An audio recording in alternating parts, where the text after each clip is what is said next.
L'histoire commence alors que des hommes d'affaires quelque peu impuissants discutent de l'état de leur entreprise. Ils ont frôlé la faillite à plusieurs reprises, mais leur président a utilisé toutes les astuces possibles pour les remettre sur pied. Les hédonistes gloutons se préparent à se livrer à un peu de vin, mais le testeuse de poison doit d'abord le tester pour détecter un éventuel poison. Il ne détecte pas la moindre trace de poison, alors il dit au président qu'il peut boire sans risque. Tout le monde boit le vin alors que nous voyons notre protagoniste déguisé quitter tranquillement la pièce. Malheureusement pour les hédonistes, le vin était empoisonné, et leur vie s'éteigne rapidement. Le patron traite sa testeuse de poison d'inutile, mais la testeuse n'a aucune idée de ce qui s'est passé. Dehors, notre protagoniste nommé Géraud quitte les lieux. Il ne peut s'empêcher de remarquer une fille embrassant quelqu'un, et il marche dans un poteau en mousse. À la maison, sa sœur, Akari, se demande comment Géraud a fait passer le poison sans être détecté par la testeuse. Il explique simplement qu'il a rendu la testeuse immunisée contre le poison. Cela semble absurde, alors Akari ne peut que se demander comment il a fait. Géraud prend son travail très au sérieux, alors il se préparait pour ce jour depuis longtemps. Il a passé 3 mois à ajouter de minuscules doses de poison à la nourriture de la testeuse. Il a progressivement augmenté la quantité jusqu'à ce que la testeuse puisse survivre à une dose mortelle. C'était très pénible, mais personne ne s'attendrait à ce que quelqu'un fasse quelque chose d'aussi ridicule. Être aussi astucieux est la seule façon pour lui de rester dans le métier. Akari s'inquiète de la vie personnelle de Géraud, alors elle se demande quand il va se marier. Géraud manque de s'étouffer, et il fait remarquer qu'il ne rencontre aucune femme dans son domaine de travail. Elle dit que c'est important parce que sa grand-mère veut faire de l'un de ses petits-enfants le nouveau chef du clan du poison. Quand Géraud a dit qu'il ne le pouvait pas parce qu'il est célibataire, grand-mère l'a mis en couple avec une parfaite inconnue d'une autre branche de la famille. Elle a insisté et l'a presque forcé à se marier. Géraud ne pense pas du tout au mariage, alors la lignée des maîtres du poison devra s'arrêter avec lui. Juste à ce moment-là, Géraud reçoit un message d'un gars appelé le maître des insectes. Il va le rencontrer, et le maître des insectes doit empêcher ces insectes de sortir de son masque. Géraud a entendu dire que le maître des aiguilles a maintenant 3 enfants, et que ses factures deviennent incontrôlables. Géraud ne veut pas ça pour lui-même, et il prévoit de rester célibataire pour le reste de sa vie. Il est surpris lorsque le maître des insectes révèle qu'il pense à se marier. Il a rencontré une fille gentille et tranquille qu'il accepte comme il est. Géraud est stupéfait car il pensait que le maître des insectes avait encore moins de chance que lui. Le maître des insectes ne veut pas que les choses changent et dit que tous les deux resteront les meilleurs amis du monde. Il se prépare à partir, et il utilise ses insectes pour l'emmener. Avant qu'il ne le fasse, Géraud admet que l'entendre parler de mariage lui a fait penser que ce ne serait peut-être pas si mal. Après cela, Géraud va rencontrer un autre client nommé Ryota, des filles envahissent Géraud, et Ryota explique que ce sont ses assassines secrétaires. Géraud est ici seulement pour faire son travail, et il se heurte à une cloison en verre par balle. Cette cloison retient la dernière ordure humaine avec laquelle Ryota veut que Géraud l'aide. Elle s'appelle Mai, et elle est connue sous le nom d'arnaqueuse au mariage sans cœur. Elle a causé toutes sortes de problèmes sur leur territoire, alors Ryota veut que Géraud s'occupe d'elle. Mai se demande qui il est, mais Géraud est toujours focalisé sur les affaires, et il l'injecte avec du poison. Il explique qu'elle va subir une paralysie nerveuse dans ses extrémités qui progressera vers son cerveau. Elle sera bientôt en agonie comme si on la déchiquetait. Malheureusement pour elle, elle restera pleinement consciente pendant tout le processus. Géraud révèle qu'à la fin de tout cela, il l'achèvera avec le poison mortel qu'il a créé. Mais essaie de se sortir de cette situation par la parole, mais Géraud lui dit simplement de rester silencieuse. Elle dit que Géraud lui rappelle un ancien petit ami, mais il n'y croit pas. Elle est connue comme l'arnaqueuse au mariage, donc cela ne le surprend pas qu'elle essaie de flirter pour s'en sortir. Mais admet qu'elle a escroqué beaucoup de gens, mais elle avait une bonne raison. Elle avait besoin de beaucoup d'argent pour sauver son petit frère, qui est très malade. Elle a contracté des prêts et fait des choses terribles pour de l'argent, mais ce n'était toujours pas suffisant. Le poison commence à faire effet, et Mai dit que les choses qui se terminent ainsi ne sont peut-être pas si mal. Géraud ressemble vraiment à la personne qu'elle aime le plus, et la voir ici pendant ces derniers moments lui apporte un certain apaisement. Elle le supplie de lui dire son nom, alors il cède et se présente. Pendant que Ryota regarde, ses secrétaires se demandent si Géraud était la bonne personne pour ce travail. Ryota les fait taire et explique que Géraud est un maître du poison. La famille Géraud est l'une des plus anciennes dans le métier de l'assassinat. Il a peut-être quelques idées fixes, comme n'éliminer que les ordures humaines, mais Géraud est très demandé. Il est le meilleur dans ce qu'il fait, et c'est quelqu'un de sérieux. Mais appelle Géraud, mais se ravise et dit que ce n'était rien. Géraud commence à transpirer, et il se demande si cette fille a vraiment un faible pour lui. Juste à ce moment-là, Géraud reçoit un appel d'Akari. Elle s'excuse de l'appeler sur sa ligne d'urgence, mais elle devait lui dire quelque chose. Elle retourne vivre à la maison principale, et elle voulait le lui dire avant de partir. Elle déclare qu'elle donnera naissance à un nouveau maître du poison qui sera le véritable héritier de la famille Géraud. Géraud est stupéfait, et il essaie de lui dire qu'elle n'a pas besoin de faire ça. Akari dit qu'il ne comprend pas parce que leur grand-mère est très sérieuse. Elle a dit à Akari que si Jiro ne perpétue pas la lignée familiale et qu'elle refuse de donner naissance à un enfant, alors ils n'auront qu'un seul choix. Ils enlèveront la liberté d'Akari et la forceront à avoir des bébés. Akari a une petite amie qu'elle aime tendrement, mais maintenant elle n'a d'autre choix que de rompre avec elle. Jiro refuse de laisser Akari gâcher sa vie, alors il prend sa décision. Il dit à Mai que si elle ne veut pas que sa vie se termine, elle doit l'épouser. Il explique qu'il doit se marier pour pouvoir devenir le chef du clan du poison. S'il doit être avec quelqu'un, il veut au moins que ce soit une fille qu'il aime comme Mai le fait. Pour rendre l'accord encore meilleur, Jiro dit qu'il peut aider pour son frère malade. Mai est ravie, et elle se demande s'il est vraiment juste qu'elle ait autant de chance. Tous les deux sourient, et Jiro est content car cela résout tous ses problèmes. Il attend joyeusement que Mai accepte, mais elle change complètement d'attitude. Elle dit qu'il n'y a aucune chance au monde qu'elle l'épouse jamais, et Jiro est complètement choqué. Mai savait que sa vie allait se terminer, alors elle voulait simplement placer une dernière pique avant la fin. Mai explique que les couples sont généralement ensemble parce qu'ils sont bien assortis. Une ordure comme Jiro, qui propose à une cible qu'il peut éliminer à tout moment, n'est bien assortie avec personne. Elle dit que s'il est sérieux à propos de trouver quelqu'un, il doit commencer par révéler ce qu'il ressent vraiment. Elle souligne que c'est beaucoup de travail de trouver la bonne personne et de grandir avec elle. Ils doivent se comprendre en se heurtant et en s'épuisant. Mais se demande alors si Jiro veut vraiment se marier uniquement pour un héritage. Jiro est figé par ses paroles, alors Ryota doit lui rappeler de retourner au travail. Jiro parle enfin, et il dit toute la vérité. Il dit qu'il n'élimine que les ordures humaines qui méritent que leur vie prenne fin. Ce n'est pas vraiment une question de justice. C'est simplement qu'il n'accepte pas de mission qui l'empêcherait de dormir la nuit. Le travail de Jiro le rend très froid, mais parfois il se surprend à vouloir vivre en paix avec quelqu'un qu'il aime. Cette facette de lui-même le rend même malade à l'estomac. La vérité est qu'il veut rencontrer quelqu'un qu'il aime et vivre une vie heureuse et amusante comme tout le monde. Une vie où une fille lui demande comment s'est passée sa journée ou ce qui ne va pas quand il tousse. Malheureusement, Jiro sait qu'il ne rencontrera jamais une fille comme ça. Il n'est jamais allé à l'école, et il n'a même pas été à la crèche. Il a vécu en tant que maître du poison depuis le jour où il a été assez grand pour commencer à former des souvenirs. Dans son monde, montrer sa faiblesse mène à l'échec. Jiro dit qu'il ne pourrait jamais s'ouvrir et livrer son cœur à une inconnue. Étonnamment, Mary est fait remarquer qu'il vient de lui livrer son cœur. Elle convient qu'être assassin est un gros inconvénient, mais cela signifie simplement qu'il doit travailler encore plus dur pour rencontrer de nouvelles personnes. S'il continue à se montrer encore et encore, elle est sûre qu'il finira par rencontrer quelqu'un qui s'intéressera à lui. La vie de Mai touche à sa fin, alors elle dit à Jiro d'en finir. Les factures médicales de son frère ne seront pas payées parce qu'elle a échoué. Elle enlève l'avenir de la personne qu'elle aime le plus, alors elle se considère comme une ordure humaine. Ryota arrive et dit à Jiro de finir le travail. Jiro refuse et dit qu'il a besoin d'elle. Seule une entremetteuse experte a pu marier autant de gens qu'elle, alors il a besoin de son aide. Elle est la seule personne qui pourrait trouver quelqu'un pour lui, alors il veut l'engager. En retour, il fera tout son possible pour garder Mai et son frère en vie. Elle pourra vivre avec son frère, et tout ce qu'elle aura à faire sera de l'aider à se marier. Mais voit la situation maintenant, et son attitude change à nouveau. Elle explique qu'elle a fréquenté plus de personnes qu'elle ne peut en compter, mais elle n'a jamais reçu une demande en mariage comme celle que Jiro a faite. Juste à ce moment-là, Ryota les interrompt car il en a assez attendu. Il est vraiment déçu par Jiro, mais mettre fin à la vie du maître du poison propulsera son entreprise au sommet de l'industrie. Mais est triste que cela se termine ainsi, mais Jiro lui rappelle qu'ils ont un accord. Jiro fait remarquer à Ryota que son entreprise est terrible. Ils acceptent des missions de gens ordinaires à des prix défiant toute concurrence.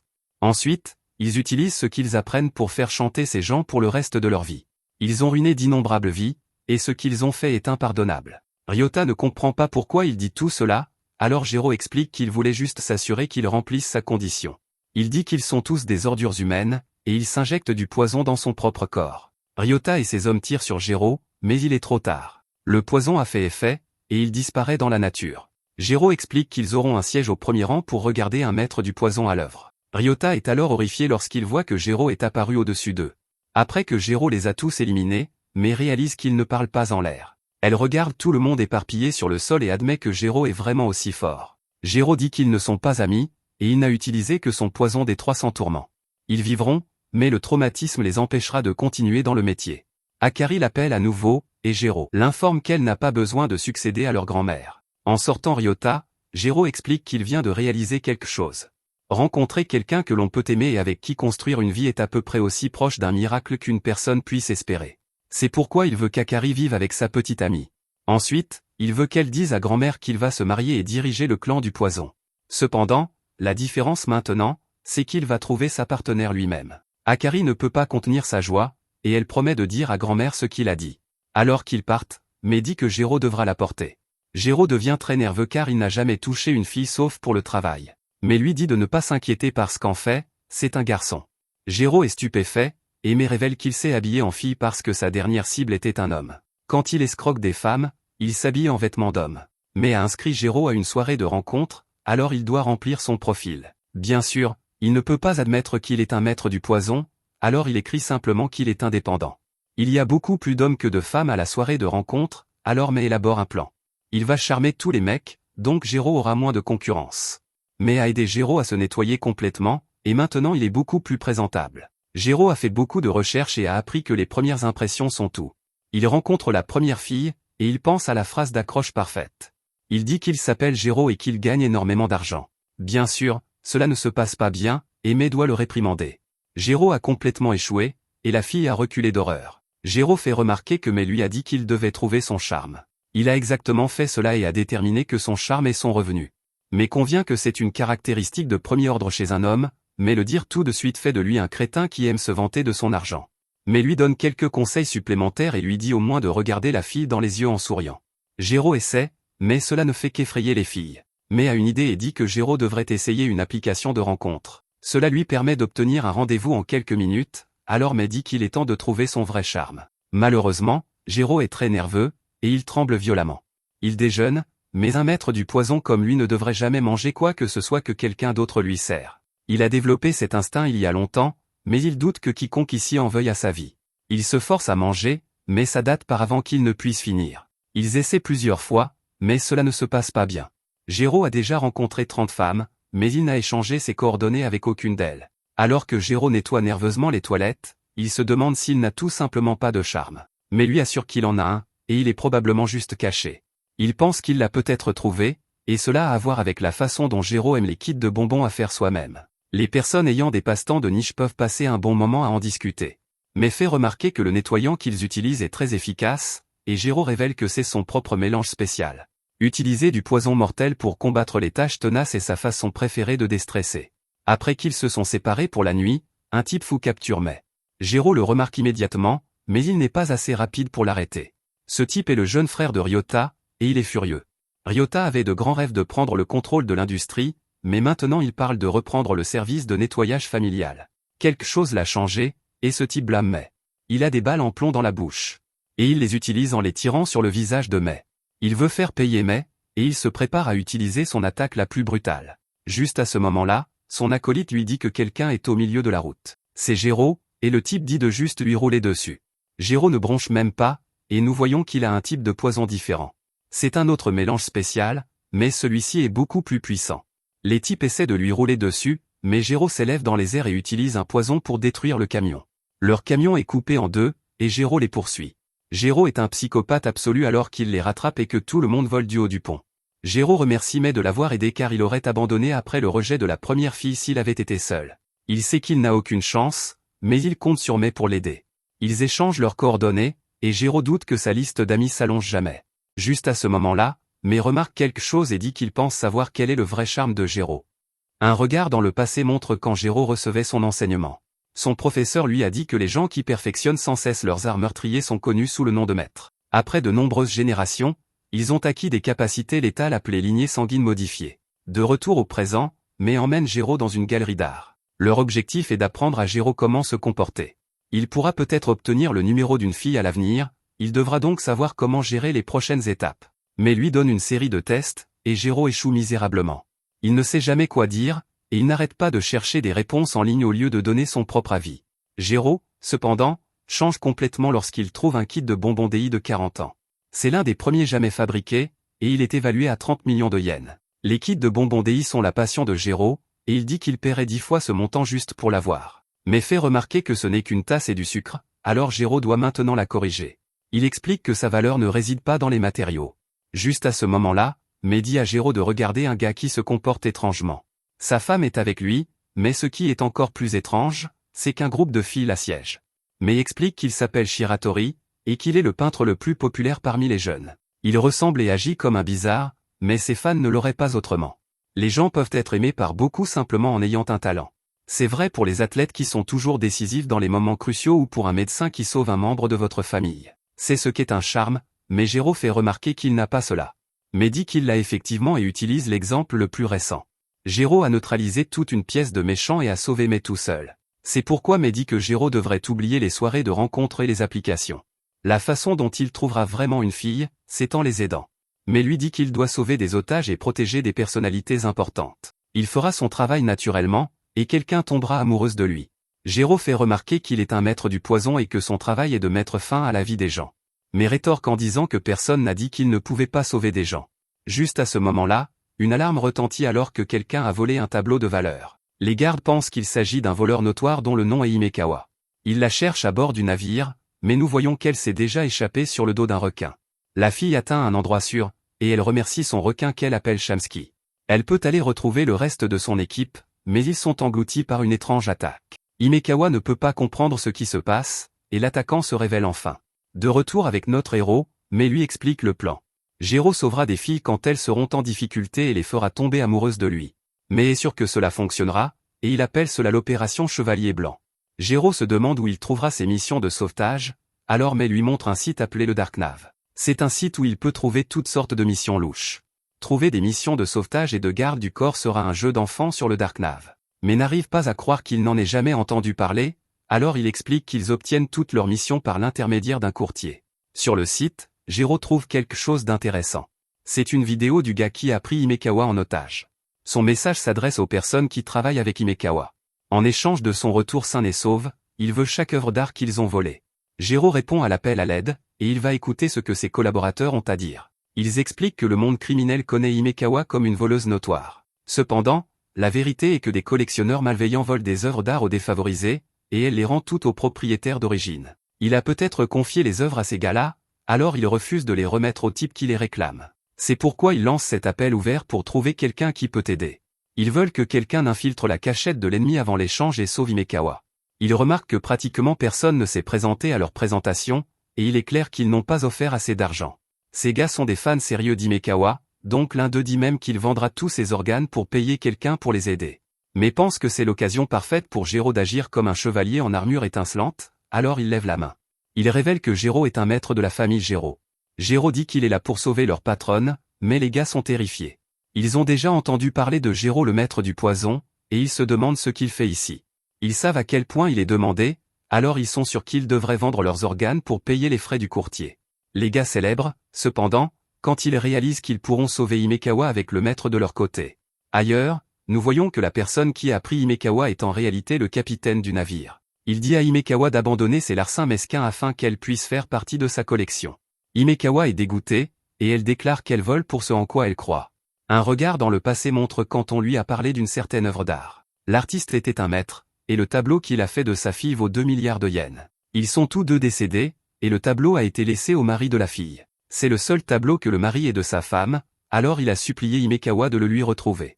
Elle dit au capitaine qu'elle a fait une promesse à une petite fille et à son père de rapporter le tableau. Cela n'irrite que le capitaine, alors il appelle son justicier nommé Ushio. Il dit au justicier de briser l'esprit d'Himekawa pour qu'il la tourmente avec de l'eau. À proximité, nous voyons que les héros recherchent Himekawa.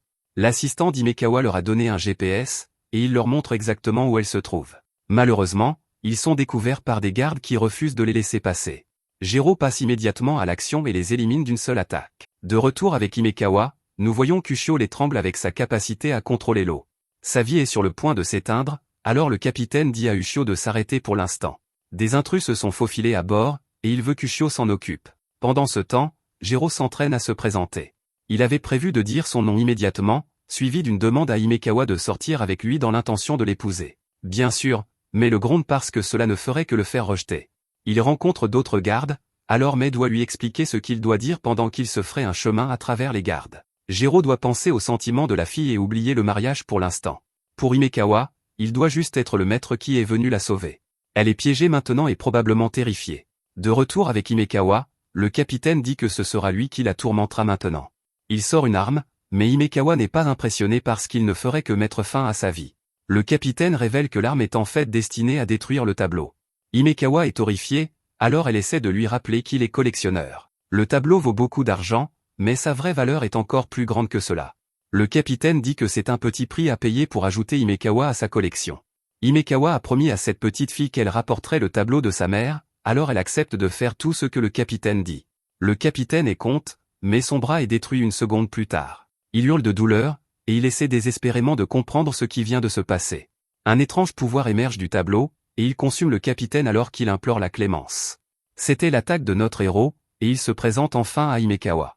Il explique qu'il est le maître du poison, et il est là pour la sauver. Il déclare qu'elle est en sécurité maintenant, et elle peut être sans voix. La première chose qu'elle dit est que son groupe n'a pas assez d'argent pour payer un maître. Elle ne peut que se demander comment ils ont payé ses services, et Gero commence à paniquer. Il ne sait pas quoi dire, et il regarde vers Mai.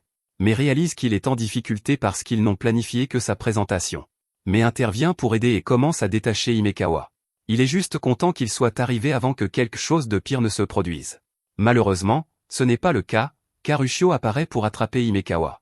Le capitaine est toujours vivant, alors il ordonne à Ushio, le maître de l'eau, d'éliminer les rats. Gero ne dit pas un mot, et il s'injecte simplement du poison. Il est un flou absolu lorsqu'il se déplace, mais il est choqué quand Ushio se transforme en eau. Ils sont tous les deux incroyablement rapides, et Gero dit à Mai d'emmener Himekawa en sécurité. Ushio utilise son pouvoir de l'eau pour se donner un bras géant, et son poing fait d'énormes dégâts. Il tombe au rez-de-chaussée, et nous voyons que Gero est en mauvais état. Ushio se précipite, mais elle s'arrête étonnamment sur place et s'excuse de ne pas s'être présentée plus tôt. Ushio s'avère être une fille, et elle donne sa carte de visite à Gero. Elle sait qu'il est le maître du poison, et elle dit qu'elle aimerait régler cette affaire en privé. Un combat entre maîtres entraînera des pertes plus importantes, que les honoraires de Gero couvriront. C'est pourquoi elle a décidé d'offrir à Gero 10 fois ce que son client le paie. Elle fait remarquer que c'est simplement des affaires, donc Gero devrait mettre de côté toute loyauté, compassion et confiance. Ushio se met à divaguer sur les affaires, et Mai remarque qu'il reste encore du poison à Gero. Mai veut le donner à Gero, mais il dit de ne pas y toucher.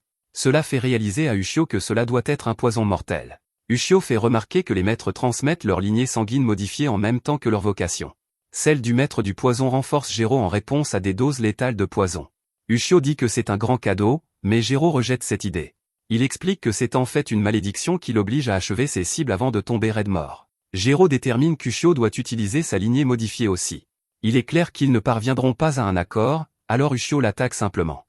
Il se déplace à nouveau à une vitesse incroyable, et ils esquivent les attaques de l'autre. Ce dernier échange a fait réaliser à Ushio que la lignée sanguine modifiée de Gero le rend plus rapide à mesure qu'il s'approche de la mort. Gero pense à quel point cette dernière attaque était insensée, alors il sait qu'il est mort s'il se fait toucher. Ushio est déçu parce qu'elle ne peut pas comprendre ce qui motive Gero. Elle dit qu'il ne peut pas être du genre à rester assis avec une grande famille en dînant bien. Au lieu de cela, elle détermine qu'il veut beaucoup d'argent. Pendant qu'ils se battent, elle se demande si Himekawa est une cliente lucrative. Ushio dit que si ce n'est pas pour l'argent, alors Gero est peut-être impliqué romantiquement avec Himekawa. Gero lance une attaque, mais Ushio n'est pas impressionné car elle l'a à peine effleuré. C'est beaucoup plus qu'il n'y paraît, cependant, car son bras explose. Avant qu'elle ne puisse comprendre ce qui vient de se passer, Gero la martèle dans le sol. Gero déclare alors que lui et Himekawa sont de parfaits inconnus. Il prend Ushio par surprise et atterrit un autre coup de poing. Il dit que lui et Himekawa sont peut-être des étrangers pour l'instant, mais elle pourrait représenter beaucoup pour lui un jour. Ushio est complètement désemparée parce que Gero vient de la frapper 3 fois au même endroit, au millimètre près. Elle ne peut pas comprendre ce qu'il raconte, alors Gero lui simplifie les choses. Plus tôt, elle a rejeté l'idée de savourer un bon repas en grande famille. Gero pense à comment il a grandi tout seul, alors il dit qu'une grande famille est en fait ce qu'il veut. Il fera tout ce qu'il peut pour l'obtenir, même si cela le tue. Un autre regard dans le passé montre une fille réveillée par son réveil. Elle allait être en retard à l'école, alors elle était contrariée contre sa mère de ne pas l'avoir réveillée. Sa mère lui a rappelé qu'elle n'avait pas école aujourd'hui, alors toute la famille a bien ri. Étrangement, ces gens n'étaient pas conscients qu'ils étaient derrière une vitre et qu'ils servaient pour une exposition. Ils étaient utilisés pour montrer à Gero et à ses frères et sœurs ce qu'est le comportement humain. En plus de l'art de mettre fin aux vies, la famille Gero lui a enseigné les vies des personnes qu'il éliminerait. Ces personnes vivaient de l'autre côté de Miroir sans teint, ignorant ce qui se passait. Cet endroit étrange s'appelle le zoo humain. On a dit à Gero que la vie de ces créatures ignorantes était à la merci du destin. En tant qu'héritier du clan du poison, le devoir de Gero est de contrôler leur destin. De retour au présent, Ushio utilise son attaque la plus puissante pour tenter de sauver sa propre vie. C'est l'attaque de lignée modifiée appelée Fouet de l'enfer. Elle projette de l'eau sur notre héros et explique que sa peau simule avec précision le mouvement des fluides. Elle démontre son contrôle incroyable en frappant Mai, et Himekawa se demande pourquoi il l'aide. Mai explique que c'est leur travail, mais, plus important encore, Himikawa signifie plus que cela pour Gero. Alors que Gero esquive les attaques, Mai dit à Himikawa de s'enfuir. Leur priorité absolue est de la mettre en sécurité, et ce combat pourrait prendre du temps. Himikawa décide de ne pas fuir, et demande plutôt comment elle peut aider. Mai est prise au dépourvu, et Himikawa regarde la seringue de Gero en bas. Gero continue d'esquiver, mais il finit par être touché. Il pense à comment il a perdu ses réserves d'aiguilles et de poison quand il a reçu un coup plus tôt. Il est maintenant vraiment désavantagé, et il n'y a aucun moyen qu'il puisse s'approcher du chiot. Quand Gero était plus jeune, son professeur lui a dit de ne jamais combattre un autre maître pour moins de 5 milliards de yens. Même dans ce cas, il ne devrait accepter que si sa victoire est garantie. C'est parce qu'un maître ne doit pas risquer d'exposer ses arts appelés incréments de lignée modifiée. Si quelqu'un apprend ceux de Gero, il doit l'éliminer immédiatement. Il ne peut pas lui permettre de vivre, et il doit préserver l'héritage du maître poison. Gero déteste ce souvenir, mais il est ramené à la réalité quand Himikawa lui fait un plaquage. Elle voulait lui apporter quelque chose, et elle savait que le maître de l'eau l'aurait fait tomber de l'air si elle avait essayé de le lancer. Gero fait remarquer qu'il est venu la secourir, alors il se demande pourquoi elle ne s'est pas enfuie. Elle révèle qu'elle peut voir qu'il veut être son chevalier en armure étincelante. Malheureusement, se faire secourir comme une petite princesse timide n'est pas vraiment son style. Elle veut plutôt l'aider dans ce combat, alors elle lui montre son poison. Juste à ce moment, Ushio la capture et rit aux éclats. Gero fait de son mieux pour la protéger, mais, finalement, elle vient juste de se faire attraper à nouveau. Ushio se moque maintenant d'Himikawa pour avoir risqué sa vie comme une idiote et pour voir sa vie sur le point de se terminer pour rien. Gero se lève, et il remercie Mai de l'avoir mis en couple avec Himikawa et non avec quelqu'un d'autre. Il révèle qu'il a pris la seringue, et Ushio réalise qu'elle est en danger. Elle dit à Gero de lâcher la seringue, et elle obtient exactement ce qu'elle veut. Cependant, la seringue est vide, car Gero s'est déjà injecté. Il choque Ushio avec sa vitesse incroyable, et il place l'aiguille contre sa gorge. Ses yeux n'ont même pas pu suivre son mouvement, et elle commence à perdre le contrôle de son eau. Son costume ne peut plus la contenir non plus, et elle implose tout simplement. Gero sort sa carte de visite et dit qu'il l'appellera la prochaine fois qu'il aura besoin d'un plombier. Son discours de héros cool s'arrête brusquement alors qu'il réalise que sa main est dans une zone sans contact. Il commence à paniquer, et il demande à Mai ce qu'il devrait faire. Quelques instants plus tard, Ushio se voit consumé par les flammes, mais une main lui est tendue. C'est Gero et il a beaucoup appris sur ses pouvoirs. D'après la marque qu'elle a développée sur sa peau, il a déterminé qu'elle est allergique à l'air pur. Ushio remplit son costume d'eau pour que sa peau n'entre pas en contact direct avec l'air. La raison pour laquelle il en sait tant est qu'il a lu à ce sujet dans la bibliothèque du maître poison. Gero lui a sauvé la vie en mélangeant une crème pour garder sa réaction allergique sous contrôle. Ushio se demande si ce n'est pas juste lui qui la prend en pitié, mais Gero dit que non. Il l'a battu puis guéri, ainsi cela lui apprendra à ne plus jamais s'en prendre à lui. Quant au capitaine, il s'excuse pour ce qu'il a fait et dit qu'il ne le refera plus jamais. Mais lui dit que ses exhibits légaux étaient formidables, alors il doit se concentrer à ne faire que cela. Gero lui fait peur en disant qu'ils le surveilleront. Ushio est furieuse parce que Gero est beaucoup trop gentil. Au lieu de mettre fin à la vie du capitaine, il lui dit juste de réfléchir à ce qu'il a fait. Elle fait remarquer qu'un maître est censé mettre fin à des vies et ne laisser aucune extrémité pendante. Gero lui assure que si le capitaine s'en prend à lui à nouveau, il recevra sa toxine des 1000 tourments. Gero vérifie qu'Himikawa est d'accord avec cela, et elle approuve leur décision. Cela ne posera pas de problème pour elle parce qu'elle ne se fera plus jamais attraper. Elle propose à nos héros de les ramener sur la rive, mais ils n'ont aucune idée de ce qui les attend. Quelques secondes plus tard, nous voyons qu'ils hurlent pour leur vie alors qu'Himikawa leur fait faire un tour sur le dos de son requin. Shamski va à vitesse maximale, et Himikawa rit comme une folle. Plus tard, Himikawa rend le tableau, et la petite fille ne pourrait être plus heureuse. Elle souhaite la bienvenue chez elle à sa mère, et les fans d'Himikawa acclament la scène magnifique. Le mari explique que sa femme a perdu la vie dans un accident de voiture. Ils auraient pu vendre le tableau pour vivre une vie sans souci par la suite, mais ils ont choisi de garder leur famille unie à la place. Juste à ce moment, Gero est choqué quand Himikawa lui dit que la petite fille veut le remercier elle-même. Gero préférerait rester dans son coin sombre, mais Mai l'encourage à accepter les éloges. La petite fille le remercie d'avoir sauvé sa maman, et il ne sait pas quoi dire. Himikawa révèle qu'elle pensait que Gero serait un imbécile après avoir appris qu'il était un maître. Elle a été agréablement surprise, cependant, car il s'est avéré être une exception. Mai est d'accord alors qu'il explique que son frère a eu l'opération que Go a aidé à payer. Il se rétablit maintenant, et il envoie à Mai des photos de comment il va mieux chaque jour. Parce que Gero a mis sa vie en jeu et a combattu cette famille, il a manqué Gang, et le frère de Mai sourit tous maintenant. Ce sont toutes les choses merveilleuses que Gero a faites, mais il ne sait pas comment accepter ce genre d'éloge. Avant qu'il ne parte, les autres disent qu'ils veulent parler de la récompense de Gero. Tous les organes du monde révéleraient ce qu'il a fait pour eux, et ils n'ont pas beaucoup d'argent. Cependant, Ils sont heureux de lui donner tout ce qu'il pourrait vouloir d'autre, alors il n'a qu'à le nommer. Jiro ne sait pas quoi dire, alors Mei dit que tous les trois devraient aller fêter ça.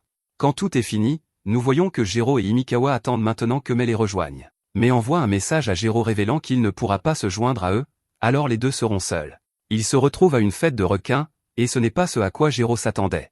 Mei est à proximité et annonce le début de la mission date. Grâce à l'opération Chevalier Blanc, Jiro a sauvé Himikawa kidnappé. Maintenant ils sont en rendez-vous, et il est assez évident qu'Himikawa ne pourrait pas être plus intéressé par lui. Tout ce que Jiro a à faire est de lui dire ce qu'il ressent et de conclure l'affaire. Mei est terrifié, cependant, quand il est clair que Jiro sait qu'il est là. Mais réalise que cela aurait dû être prévu car on ne peut pas se cacher d'un maître. Jiro est évidemment nerveux, alors Mei espère juste qu'il se souvient de la règle 1 de la section 3 de l'école du dating de Mei. Elle dit que s'il ne trouve rien d'autre à dire, il devrait complimenter quelque chose que la fille porte. Mais pense à comment Himikawa est couverte de choses qu'il peut complimenter. Elle a un collier, des boucles d'oreilles, une veste élégante, et plusieurs autres choses. Mais ne pourrait pas être plus heureuse quand Jiro mentionne le collier d'Himikawa. Malheureusement, il dit juste qu'il a l'air vieux, et il se demande si c'est un souvenir. Bien sûr, cela ne mène à rien car Himikawa explique que le collier vient juste avec un déshumidificateur qu'elle a trouvé dans un marché aux puces. Mais perd vraiment les pédales parce qu'il devrait être facile d'avoir une suite à ça.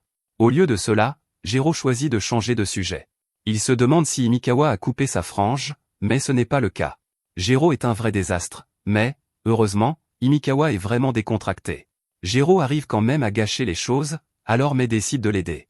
Mei prend le contrôle d'un écran à proximité et l'utilise pour dire à Jiro quoi dire. Le message dit à Jiro de raconter une histoire de son enfance. Jiro révèle alors à Himikawa qu'il ne peut rien manger de préparé par quelqu'un d'autre. Aussi loin qu'il se souvienne, il n'a fait que s'entraîner en tant que maître poison. Il préparait ses propres repas, et tout ce qui importait était qu'il ne soit pas empoisonné. Il mangeait ensuite seul entre ses entraînements.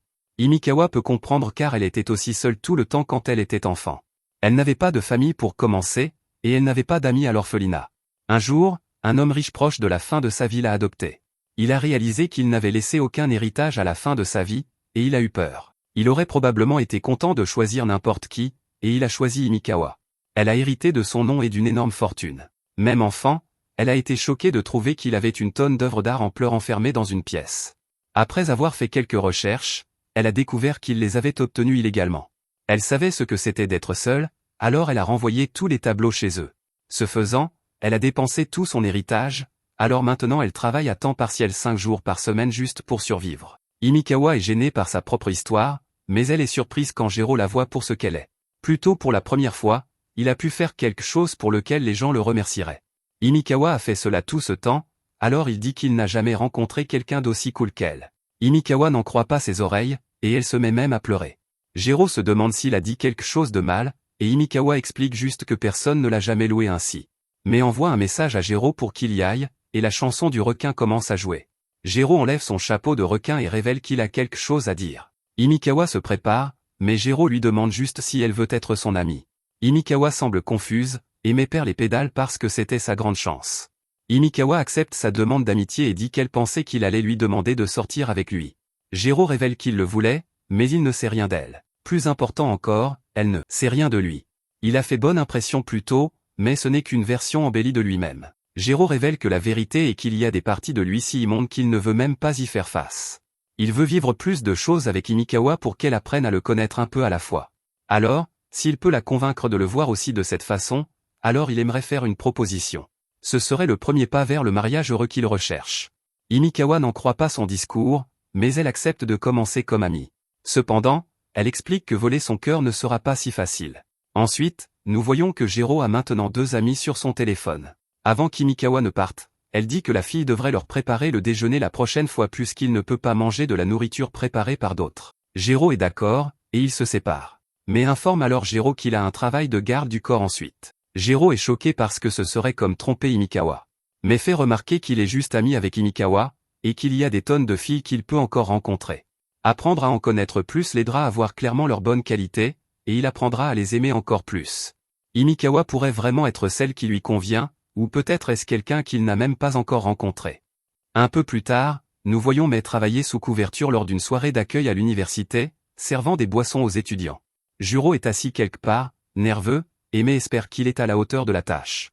Jiro est également sous couverture, et il n'en croit pas ses yeux que son travail l'ait réellement amené à l'une de ces soirées légendaires. On dit aux nouveaux étudiants de se rassembler, et le client de Juro fait partie d'entre eux. Les étudiants plus âgés portent un toast aux nouveaux étudiants, et nous voyons à quel point la jeune fille est timide. Certains des anciens l'approchent et lui demandent si elle s'amuse bien.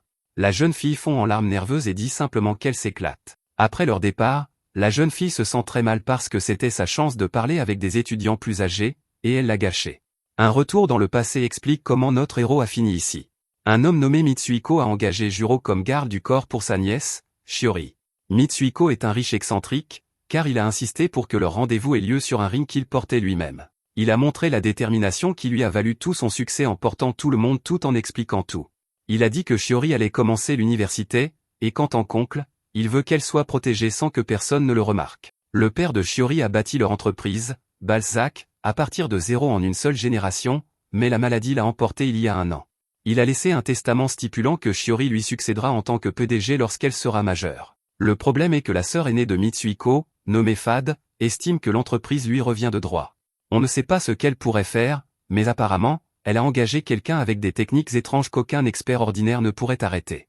Mais a fourni à Juro une fausse carte d'étudiant et une nouvelle identité. À partir de ce moment, il est d'Ego Washima, un étudiant en économie de 3e année.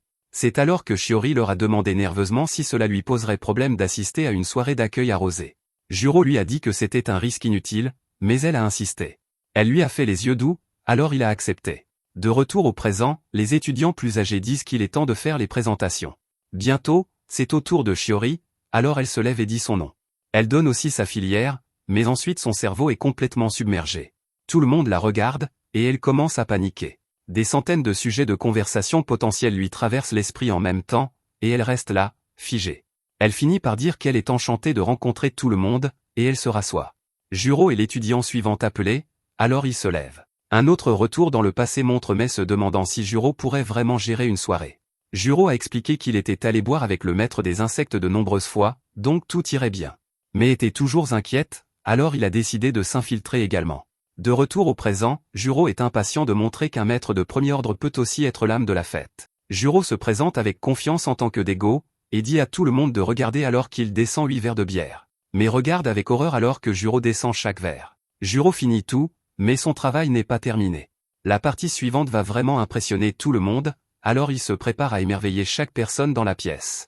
Son corps tremble de façon incontrôlable, alors Mai se demande s'ils doivent appeler une ambulance.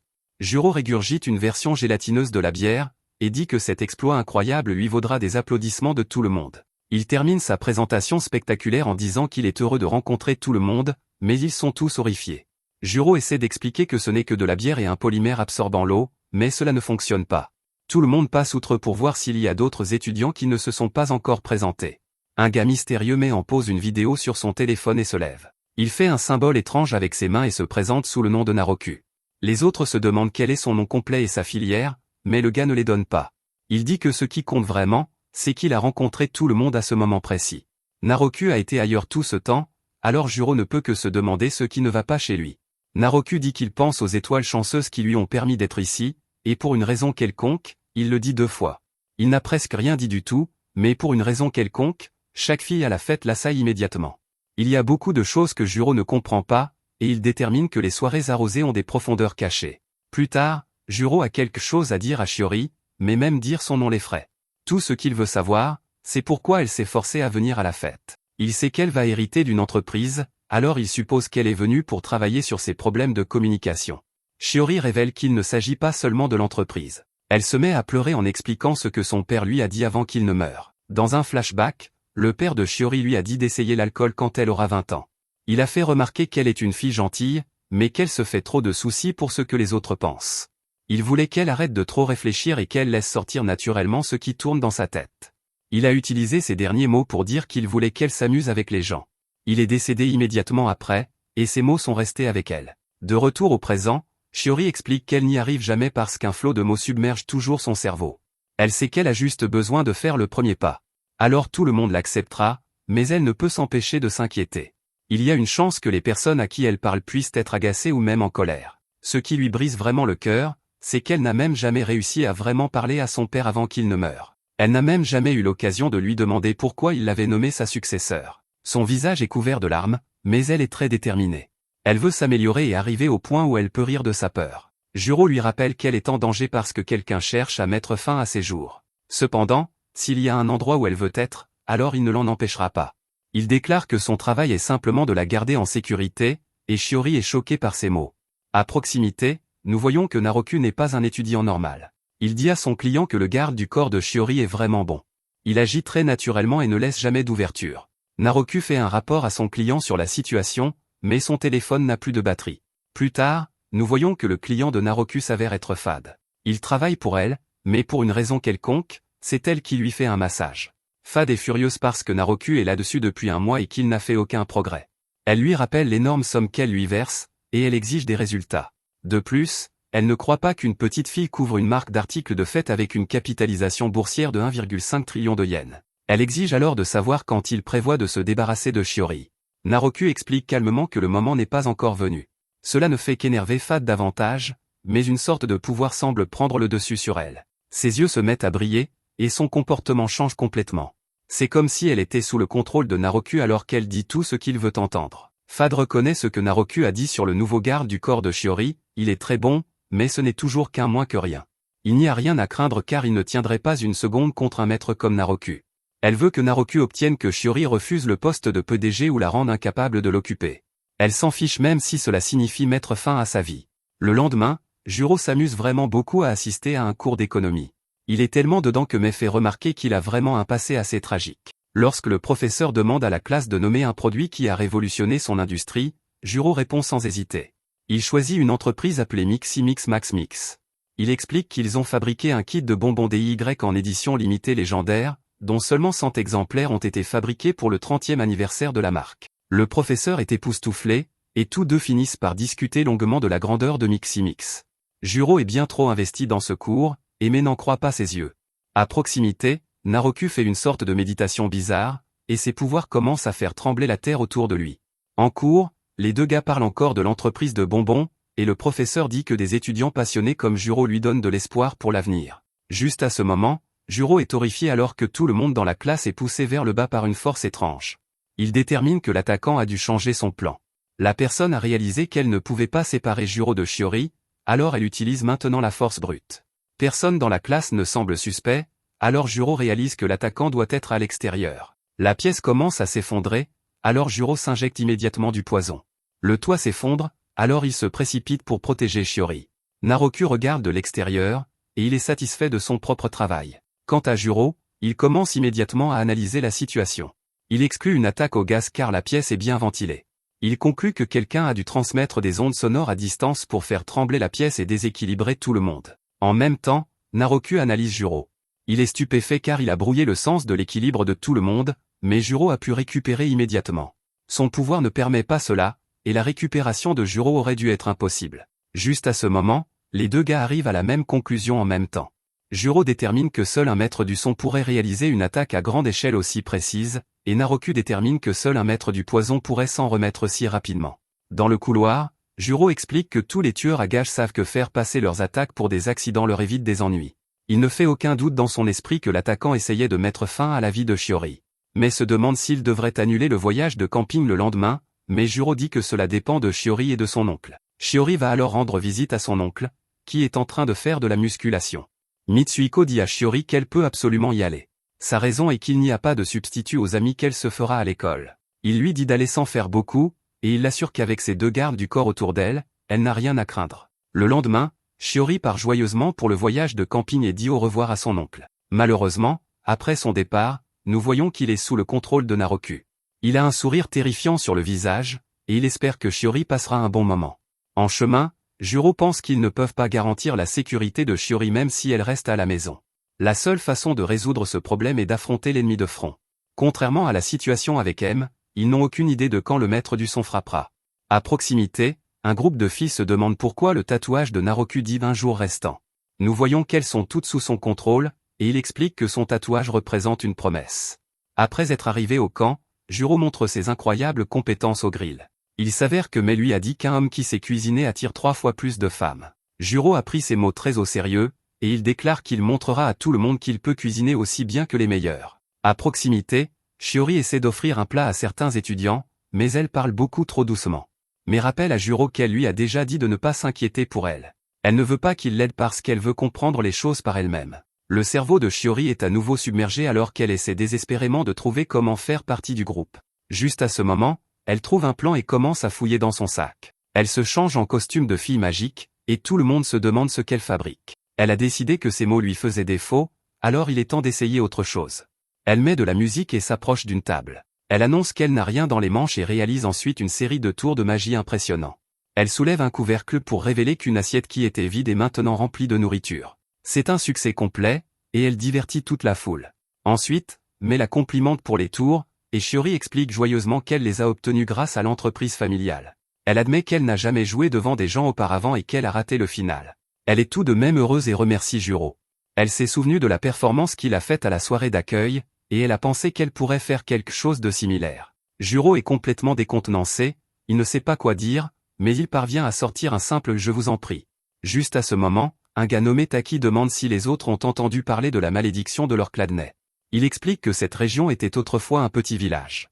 Les habitants faisaient des offrandes à une divinité locale jusqu'à la Seconde Guerre mondiale. Une fois tous les 2 ans, lorsque les récoltes échouaient, ils choisissaient le plus jeune enfant du village et l'enfermaient dans un sanctuaire voisin. L'enfant était sans défense et la divinité le consommait. Heureusement, les villageois ont abandonné cette coutume après la guerre. Cependant, des catastrophes comme des glissements de terrain et des incendies ont suivi jusqu'à ce que tout le village soit anéanti. Même maintenant, leur cladnet attend sa prochaine offrande. Taki dit que la prochaine offrande est la personne assise à côté de vous, et il fait peur à tout le monde. Il s'avère que toute cette légende n'était qu'un prélude à un test de courage que Taki avait planifié depuis le début. Les étudiants sont excités, et certaines filles cherchent Naroku pour pouvoir faire équipe avec lui. Dans la forêt, nous voyons que Naroku prépare de mauvais coups. Il y a des fils partout, et il se ferait un chemin à travers eux. Il écoute les bruits de la forêt et dit que la mélodie est super parfaite. Naroku appelle le nom de Shiori et déclare que sa session avec ses cris commence maintenant.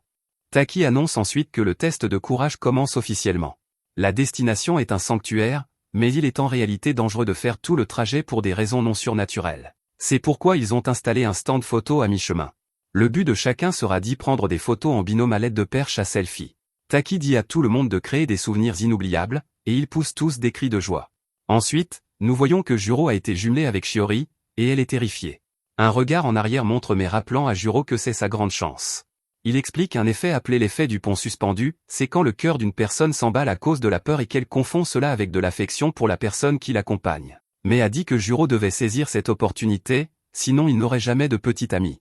De retour au présent, Shiori remercie Juro de rester avec elle et s'excuse de lui rendre la tâche plus difficile. Elle dit que les choses auraient été plus faciles si elle était restée chez elle, mais Juro lui dit que cela n'a pas d'importance. Il explique qu'un endroit comme celui-ci limite en fait les moyens d'attaque. S'il pouvait lui demander une chose, ce serait d'oublier tous ses soucis et de profiter du voyage. On n'a que si peu d'occasions comme celle-ci dans la vie, et ce serait dommage de la gâcher juste parce que quelqu'un veut mettre fin à sa vie. Juro lui rappelle que c'est son travail de la protéger, et elle est profondément touchée par ses paroles. À ce moment-là, Shiori est terrifiée, mais Juro lui montre qu'il ne s'agit que du stand photo. Juro ne sait pas du tout comment fonctionne une perche à selfie, alors Shiori prend une photo elle-même. Elle regarde la photo avec excitation, mais elle est horrifiée de voir que le visage de Juro a été remplacé par une ombre noire. Quand elle lève les yeux, elle réalise que Juro n'est nulle part visible. Elle appelle son nom en panique et le cherche désespérément. Elle finit par repérer Juro, et elle est incroyablement soulagée. Malheureusement, son corps se liquéfie et s'avère être une sorte de monstre. Shiori hurle de terreur et court pour sauver sa vie. La créature manque de l'attraper, mais Shiori se réfugie dans le sanctuaire. Elle essaie désespérément de reprendre son souffle et observe son environnement. La lumière à l'extérieur du bâtiment devient très vive, et elle remarque un nœud coulant à proximité. Une autre créature apparaît devant elle et s'approche lentement. Shiori est tellement terrifiée qu'elle ne peut même plus crier. La créature se transforme en humain, et Shiori n'en croit pas ses yeux car c'est son père. Il lui dit qu'elle est suspendue entre la vie et la mort en tant qu'offrande au seigneur Cladnet. Il verse une boisson et dit qu'il n'avait jamais imaginé avoir la chance de boire avec elle. Shiori a des frustrations refoulées, alors elle lui demande désespérément pourquoi il l'a nommée sa successeur. Juste à ce moment, son visage s'ouvre en deux, et son visage en pleurs admet qu'il n'aurait pas dû faire ça.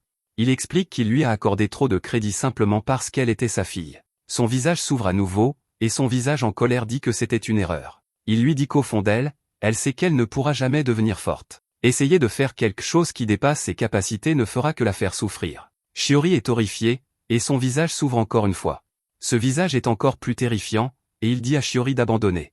Ces mots s'avèrent trop puissants, et Shiori tombe sous le contrôle de Naroko. Il dirige Shiori vers le nœud coulant et continue de la démoraliser. Il dit que répondre à ses attentes et à celles de tous les autres a dû être très dur pour elle. Shiori s'approche du nœud coulant et admet qu'elle veut se laisser aller. Elle passe la corde autour de son cou et se prépare à en finir. Cependant, elle dit que plus que tout, elle était vraiment heureuse d'avoir rendu tout le monde heureux avec ses tours de magie. Elle retire la corde mortelle car elle a une perspective différente. Même si se forcer ne la rendra jamais forte, elle veut quand même s'améliorer, et elle refuse de fuir. Elle sort déjà du sanctuaire, mais elle se retrouve à tomber d'une falaise. Elle est si haut perché et elle réalise que c'est ainsi que sa vie va se terminer. Juste à ce moment, son cerveau est inondé de mots, mais cette fois, ils sont remplis de différentes solutions.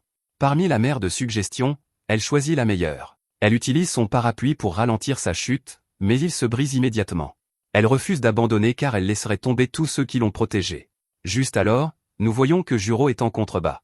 Il utilise une sorte de substance qui se dilate sur le sol. Juro l'attrape alors et atterrit sur le coussin qu'il a créé. Shiori est stupéfaite et réalise que le coussin est fait du polymère super absorbant que Juro a régurgité lors de la fête. Juro explique que les tueurs à gages doivent toujours faire passer leur travail pour un suicide ou un accident, sinon, les gens deviennent suspects. Les proches de Shiori deviendraient suspects et risqueraient plus que l'héritage. C'est pourquoi il planifie les choses si soigneusement, y compris toute la légende du seigneur Chladni. Juro a compris que Naroko a inventé toute l'histoire lui-même. Le maître du son Naroko arrive, et Juro dit que son plan était très astucieux. Au moment où Shiori a pris la photo au stand, Naroko l'a frappé avec une onde de choc. Cela a brouillé son sens de l'orientation et l'a séparé de Shiori. Naroko se ferait un chemin devant eux et dit que Juro est en meilleure forme qu'il ne l'avait prévu.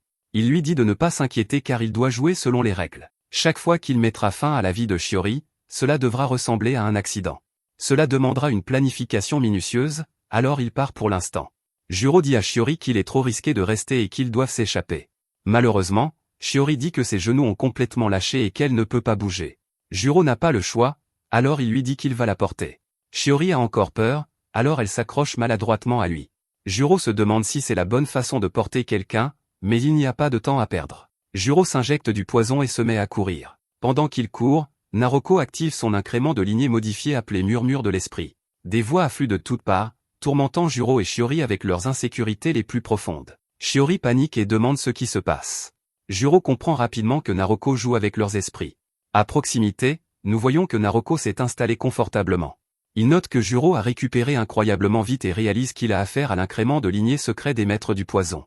Il admet que Juro est en pleine forme mais dit que ces murmures de l'esprit peuvent les atteindre n'importe où sur la montagne, donc l'évasion est impossible. Juro donne des bouchons d'oreilles à Shiori, mais Shiori sort des casques anti-bruit pour qu'ils les portent tous les deux. Ainsi, ils peuvent communiquer entre eux tout en bloquant les sons. Naroko pense que se boucher les oreilles est une mauvaise idée. Lorsque ces murmures de l'esprit s'accumulent, leurs lames sonores peuvent déchirer la chair. Naroko pince l'une de ses cordes, et elle libère une autre insécurité, infligeant beaucoup de dégâts. Juro parvient tout juste à esquiver la lame, et même Naroko est choqué. Juro se rappelle de ne pas écouter et d'esquiver avec sa peau. Sa seule option maintenant est d'augmenter sa force et d'affiner sa sensibilité cutanée au maximum. Pour ce faire, il utilise une toxine appelée pic lunaire. Cela lui permet d'esquiver une autre attaque, mais Naroko n'est pas inquiet car Juro n'est pas sa cible. Juste alors, Shiori tombe sous son contrôle, et Juro réalise que l'attaquer n'était pas le véritable objectif de Naroko. Il a réussi à atteindre les oreilles de Shiori en faisant vibrer les casques eux-mêmes. Naroko force Shiori à courir, et il réalise quelque chose, ce n'est pas seulement son père, Shiori est en fait un trésor de traumatisme. Cela signifie qu'il peut briser sa volonté encore et encore. Naroko utilise l'hallucination pour montrer à Shiori une vision de son oncle. Il dit qu'il la voit comme un fardeau et qu'elle aurait dû s'en rendre compte plus tôt. Convaincre les actionnaires qu'elle n'était pas une perte totale l'a épuisée. Elle est vraiment blessée par cela, et Naroko lui parle directement. Il dit que son oncle a accepté le plan de mettre fin à sa vie, c'est pourquoi il l'a laissé partir pour ce voyage. Toute sa famille veut qu'elle meure, et personne n'est de son côté. Juste alors, Juro donne un coup de pied à l'oncle et dit que tout est un mensonge. Il révèle que son oncle a interviewé des tonnes de gardes du corps avant finalement l'engager. Il n'arrêtait pas d'engager des incapables qui ne savaient pas ce qu'ils faisaient, et il s'est fait avoir à chaque fois. Cela lui a coûté une fortune, mais il a continué à chercher. Il n'a contacté Juro que parce qu'il a lu un avis élogieux de 10 000 caractères laissé par l'équipe d'Em. C'est pourquoi il a décidé que Shiori serait en sécurité avec lui. Juro demande à Shiori si un homme qui la voit comme un fardeau irait vraiment aussi loin. Shiori dit qu'il a raison, et Juro l'endort. Il s'excuse car il ne peut pas laisser Naroko la contrôler à nouveau. Juro explique ensuite à Naroko qu'il sait comment fonctionnent ses illusions. Ses illusions et son lavage de cerveau sondent les psychés des gens pour en extraire des souvenirs traumatisants et les amplifier. Il admet que Shiori a beaucoup de cicatrices psychologiques, et que son oncle a été tenté un instant. Ce n'était pas grand-chose, mais Naroko a pris cet instant et l'a amplifié. Il souligne que Shiroi connaît ses propres faiblesses et se bat dur pour les surmonter. Elle essaie chaque jour, alors il dit à Naroko d'arrêter de lui rendre la vie dure. Ailleurs, Mai les traque et dit qu'il devrait être à proximité. Juro sort de la forêt, et Mai n'en croit pas ses yeux. Juro porte Shiori d'une manière étrange tandis qu'elle est inconsciente, et il porte des oreilles de chat. Juro dit à Mai de prendre Shiori et de s'éloigner du village pendant qu'il part après Naroko. Puisque Juro a gâché le plan 2 fois maintenant, Naroko voudra l'éliminer en premier. Ce combat sera désormais entre eux, alors Juro jure de mettre fin à la vie de Naroko. Il dit que le travail de Mai sera de garder Shiori en sécurité. Mais rappelle à Juro qu'il n'est qu'un conseiller conjugal mais accepte d'aider juste pour cette fois. Avant qu'il ne parte, Juro vérifie les casques. Il découvre que Naroko a pris le risque de s'approcher d'elle pour pouvoir glisser un dispositif dans ses casques. Ainsi, il pouvait lui envoyer des hallucinations et un lavage de cerveau plus puissant à courte distance. Juro admet qu'il ne maîtrise pas complètement les conditions des techniques de Naroko. Cependant, il sait qu'il doit traîner Naroko à découvert. Pendant ce temps, Naroko réalise que Juro va continuer à ruiner ses plans. La chose la plus intelligente à faire est d'éliminer Juro en premier afin de pouvoir prendre son temps avec Shiori. Son plan est établi, alors il dit qu'il est temps que le plaisir commence. Leur combat reprend, et Juro peut dire que Naroko est devenu plus sérieux. Naroko est très confiant car le gaz toxique n'est pas très efficace en plein air. Les aiguilles empoisonnées sont également inutiles à moins que Juro ne puisse s'approcher. Juro sait que les mouvements de Naroko ne fonctionneront pas s'il coupe ses fils, alors il utilise son poison sur eux. Il est cependant choqué lorsque le poison rebondit simplement. Naroko explique que ses cordes vibrent à des vitesses ultra élevées. Il n'y a aucun moyen pour un liquide de les toucher, et Naroko déclare que le moment est enfin venu. La terre commence à trembler, et il utilise son incrément de lignée modifié appelé Grand Acteur. Cela crée une créature géante, et Juro n'a d'autre choix que de courir et d'esquiver. Juro sort une partie de son poison et le jette quelque part. La bête géante continue son attaque, mais Naroko est choqué par quelque chose, la bête a cessé de bouger, et Naroko ne peut que se demander ce que le maître du poison a fait. Naroko se précipite pour le découvrir, et il se demande si Juro a coupé les arbres au lieu des fils. Ce serait bien trop difficile, et il l'aurait senti. Juro ne les a pas non plus flétris avec du poison, et tout semble en parfait état. Naroko est complètement perplexe, et il est horrifié quand il voit ce qui s'est passé. Juro a arrêté la bête net, et il explique que les amis arbres de Naroko aiment beaucoup son médicament. Juro révèle qu'il a utilisé une formule de croissance végétale qu'il a fabriquée pour gonfler les jardins. Il souligne que la faiblesse de la technique de Naroko est la difficulté de l'accorder. Naroko ne peut pas jouer de notes précises si les arbres continuent de pousser. Les arbres poussent tellement que les cordes commencent à se briser, alors Juro dit qu'il est temps de conclure. Juste alors, Naroko dit de manière sinistre que la peur sommeille dans les profondeurs des psychés humaines. Juro est pris au dépourvu et ne sait pas ce qu'il veut dire. Naroko révèle qu'il a déjà semé les graines de la peur profondément dans l'esprit des étudiants. Maintenant, tout ce qu'il a à faire, c'est les faire pousser. De retour au camping, on annonce à Shiori qu'il y a une urgence. Un étudiant est tombé malade pendant le test de courage, alors ils essaient de le conduire à l'hôpital. Malheureusement, ils découvrent que la route est bloquée par des chutes de pierre. Juste alors, ils voient une créature géante au loin, et ils sont submergés par la peur que Naroko amplifie. Les étudiants hurlent de terreur car ils sont convaincus que c'est la colère du seigneur Chladni. Ils déterminent que la malédiction est réelle et que le désastre va frapper. Dans le chaos, Taki déclare qu'ils doivent suivre la légende et offrir un sacrifice. Comme le dit la légende, ils doivent choisir la personne la plus jeune. Ils vérifient toutes les cartes d'étudiants et déterminent que Shiori est la plus jeune. Juro est horrifié quand il réalise ce qui se passe. Naroko dit qu'il est trop tard car arrêter ce genre de panique sera impossible. La foule terrifiée poursuit Shiori, et elle tombe par terre. Naroko ne pourrait être plus satisfait car la vie de sa cible va bientôt prendre fin. Les étudiants ne se calmeront jamais à moins que Juro ne trouve un moyen de mettre fin à sa vie. Naroko n'a pas fini de montrer ses différentes capacités, car il émet un sifflement fort. Sa main se déplace à une vitesse incroyable, et il tranche un arbre. Il utilise ensuite ses cordes capillaires pour finir de fabriquer un violon. Juro est stupéfait en se demandant si Naroko s'apprête à utiliser un violon avec l'incrément de lignée modifié du maître du son. À sa surprise, Naruko lui fait juste une feinte en lui lançant le violon, puis s'enfuit. Il s'avère que Naruko ne faisait que gagner du temps pour trouver quelque chose dans la forêt. Il déclare qu'il doit le trouver avant Juro pour pouvoir gagner ce combat. Il dit à Juro, à distance, qu'il est un cruel maître du poison. Il explique que même si Shiori survit et devient PDG, ses problèmes ne feront qu'empirer. Ses proches lui en voudront, et les déchets humains essaieront de la détruire. La société est pourrie jusqu'à l'os, et ses responsabilités seront trop lourdes pour elle. Il le déclare, un faible qui goûte au monde des forts finit toujours dans la tragédie.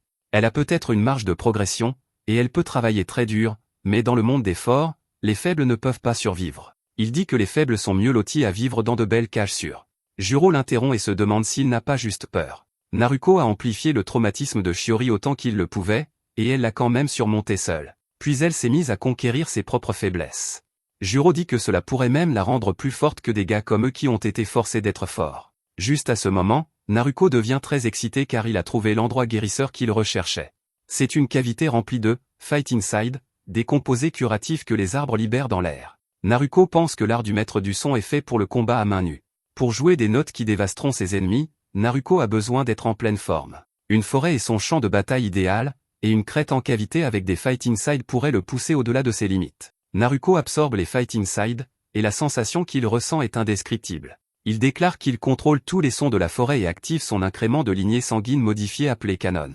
Au moment où il le fait, il réalise quelque chose de terrible. Sa vision devient floue, et il comprend que ce ne sont pas des Fighting Side. Cela sent juste pareil parce que Juro a mélangé un gaz toxique qui imite l'odeur et a conduit Naruko droit dessus. Naruko est stupéfait car Juro a d'une manière ou d'une autre prédit ce dont sa technique avait besoin. Il déclare que ce n'est pas fini car il doit juste cracher le poison et s'éloigner. Malheureusement pour lui, Juro ne le lui permet pas et utilise un polymère absorbant l'eau pour lui fermer la bouche. Juro dit que le maître du son est excellent dans ce qu'il fait, et explique ce qu'il a compris. Juro a déterminé qu'une technique aussi compliquée que celle de Naruko devait avoir des exigences particulières. Tout comme Juro réduit sa durée de vie pour augmenter sa puissance, Naruko avait besoin de guérison. Mélanger un gaz mortel avec quelque chose qui sent les Fighting Side était une première pour Juro, et ce n'était pas facile. Heureusement, ce genre de ruse est plus sa spécialité que de lancer des points. Naruko est détruit par Juro, et le combat est terminé. Naruko est complètement vaincu, mais pour une raison quelconque, il remercie le maître du poison d'avoir cru à ses mensonges. Juro s'inquiète car Mai ne répond pas à ses appels. De retour avec les autres, Mai dit qu'il y a un chemin à proximité qui mène à la ville. Mai est choquée, cependant, quand Shiori dit qu'elle veut retourner là où sont les autres. Mai se demande si elle est folle car ils vont certainement prendre sa vie comme sacrifice. Elle déclare déjà qu'elle ne peut pas simplement partir. Si elle se sauve, alors le groupe sacrifiera quelqu'un d'autre à sa place. Elle refuse déjà de laisser cela arriver et déclare qu'elle a un plan. Nous voyons que les étudiants ont déjà choisi une autre personne, et son nom est Ozawa. Ils s'apprêtent à mettre fin à ses jours, mais Shiori arrive pour les arrêter. Il cible Shiori à la place, mais elle dit à son démon des flammes de se réveiller. Elle invoque une bête de feu dans le ciel, puis la range. Elle dit à tout le monde de ne pas s'inquiéter car elle utilisera ses pouvoirs pour exorciser leur Chladni. Quelques instants plus tôt, nous voyons que Mai donnait des conseils à Shiori sur la façon de parler devant une foule. Elle a dit que pour parler à une foule, il faut détendre son corps et parler du ventre. Shiori était très reconnaissante car Mai n'avait pas à l'aider ainsi. Mai a dit qu'elle aidait seulement parce qu'elle croyait que Shiori pouvait le faire. Mai lui a rappelé, cependant, que si cela ne marchait pas, elle devrait courir. Malheureusement pour elle, la foule réagit immédiatement. Ozawa fait remarquer qu'elle essaie clairement juste de se sauver d'être sacrifiée.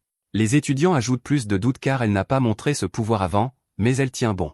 Elle dit qu'elle attendait que son énergie s'accumule, et c'est pourquoi elle est revenue d'elle-même. Shiori tient bon devant la foule hostile, et son cerveau est inondé de toutes les raisons d'abandonner. S'il découvre qu'elle bluffe maintenant, quelqu'un d'autre paiera certainement le prix. Elle devient nerveuse, mais Mai lui donne un peu de confiance. Elle ne laissera rien de mal arriver, alors elle continue sa performance. Elle demande à son démon des flammes s'il est prêt, et elle le libère. C'est un grand spectacle de puissance, et les étudiants sont émerveillés. Juro le voit au loin, et un flashback montre qu'il a réussi à parler à Shiori. Shiori a dit qu'elle voulait qu'il souffle du gaz dessus quand elle lui donnerait le signal. Son démon des flammes n'est en fait que des feux d'artifice avec des feuilles mortes dessus, donc elle pense que ça brûlera. Shiori l'a remercié d'avoir accepté de l'aider, mais il a dit que ce n'était pas grave. Il a fait remarquer que son travail à elle était le plus dur car elle doit faire croire à tout le monde que ses tours de passe-passe sont de la vraie magie. Shiori fait cela parfaitement alors qu'elle dit à son démon des flammes d'utiliser « Burst ».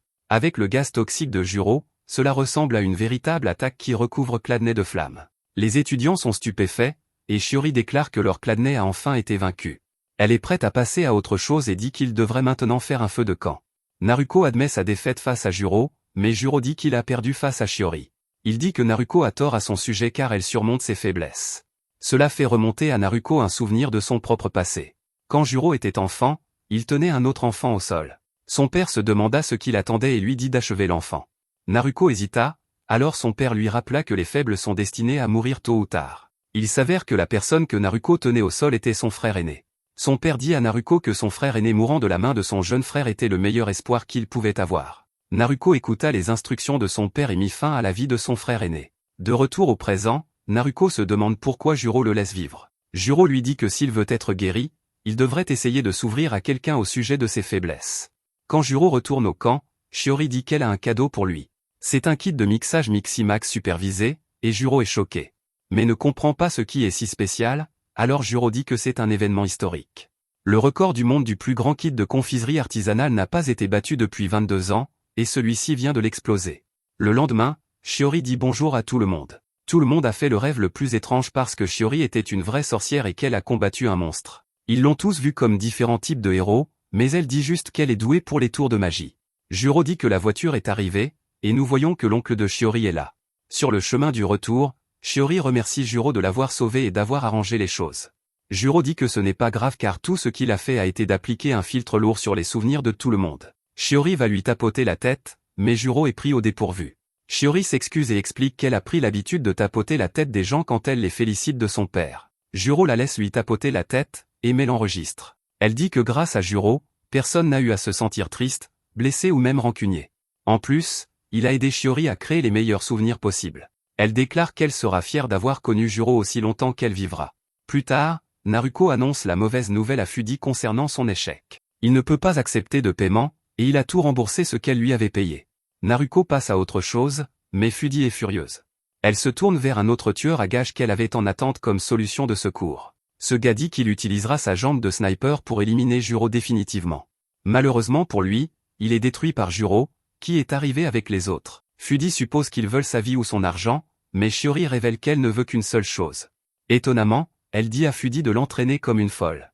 Elle veut faire le genre de travail qui prend toute la morosité du monde et l'emporte. Shiori reconnaît que l'entreprise Balzac signifie plus pour Fudi que la vie elle-même. Fudi s'est échiné sous le père de Shiori pour bâtir l'entreprise là où elle est. Un flashback révèle que le père de Shiori a en fait dit à Fudi que si Shiori montrait des promesses, il voulait qu'elle veille sur elle. Fudi pense à la promesse qu'elle a faite et elle devient émotive. Shiori déclare qu'elle veut dynamiser l'entreprise ensemble avec Fudi. Fudi accepte de l'entraîner mais l'avertit qu'elle est aussi stricte que le diable. Shiori veut remercier Juro et Mei, mais elle remarque qu'ils ont disparu. Ils ont sauté de l'immeuble, mais Mei réalise quelque chose. Mei fait remarquer à Juro qu'il est parti sans obtenir les coordonnées de Shiori. Juro explique qu'il n'avait affaire qu'à des déchets humains avant cette mission. Rencontrer Shiori et Emi lui a fait réaliser que le monde n'est pas aussi sordide qu'il le pensait. Se marier n'est pas ce dont Shiori a besoin en ce moment, et un gars comme lui ne ferait que lui barrer la route. Au moment où tout semble se terminer, Shiori les arrête. Elle dit à Juro qu'il y a encore quelque chose qu'aucun d'eux n'a encore surmonté. Elle lui demande de se joindre à elle pour une dernière petite fête arrosée. Tous les trois s'assoient ensemble pour boire un verre, et ils portent un toast. Juro et Shiori sont assis mal à l'aise, et Mei se demande ce qui va se passer. Shiori essaie d'engager la conversation avec Juro à propos d'une émission de télé appelée « Rop ». Juro dit qu'il n'en a jamais entendu parler, et l'esprit de Shiori se remplit de doutes. Juro change de sujet et lui raconte l'époque où il a chevauché un requin.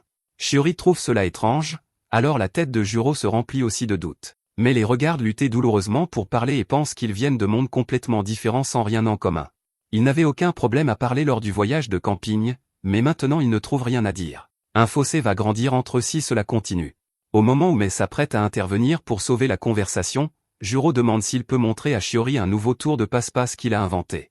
Mei craint que ce soit comme son premier tour, mais Shiori déclare courageusement qu'elle veut le voir. Juro se prépare, et Mei espère juste qu'il ne gâche pas ses chances avec Shiori. Juro les choque tous les deux, cependant, quand il recouvre la zone de fleurs. Juro dit qu'il pensait auparavant qu'un tour de passe-passe devait simplement attirer l'attention.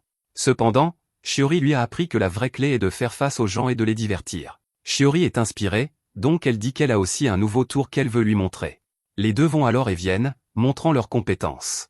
Mais observe les deux communiquer par leur tour au lieu de mots. Mais admet que même s'ils sont mauvais pour parler, cela n'a pas vraiment d'importance s'ils peuvent se connecter ainsi. À la fin de la nuit, Shiori dit qu'elle a passé un bon moment, et Juro dit la même chose. Il lui dit d'être la meilleure PDG possible, et elle se demande s'ils se reverront. Juro fait remarquer que sa mission est terminée, et Shiori dit qu'elle s'y attendait. Elle admet qu'elle est gourmande, et qu'il y a tellement de choses qu'elle veut faire. Elle ne veut pas négliger Balzac Collège ni même tomber amoureuse. Juro est pris au dépourvu, mais ils sont interrompus quand l'oncle de Shiori arrive. Avant que Shiori ne parte, elle demande à Juro de l'ajouter comme ami car elle aimerait le revoir. Après son départ, Elle n'arrive pas à croire qu'elle a fait cela.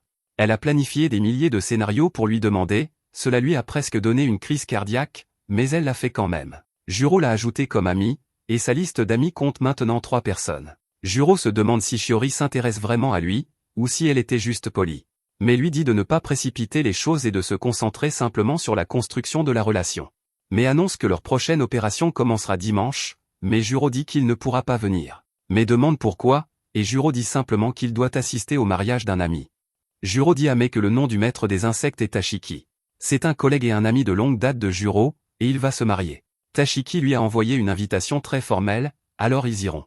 Mai est excité car Juro pourrait peut-être rencontrer quelqu'un de nouveau au mariage. À leur arrivée, Mai dit que cela ressemble à un conte de fées. Il y a des papillons partout, mais un type étrange brise immédiatement la paix. Juro est touché par une multitude d'aiguilles et ressent une grande douleur. Mai est surprise, pourtant, lorsqu'il revient immédiatement à la vie. Le type appelle Juro, patron, et dit qu'il s'est trop reposé sur sa lignée sanguine modifiée. Il s'avère que les aiguilles de ce type donnent un coup de fouet à Juro, alors Juro le paie.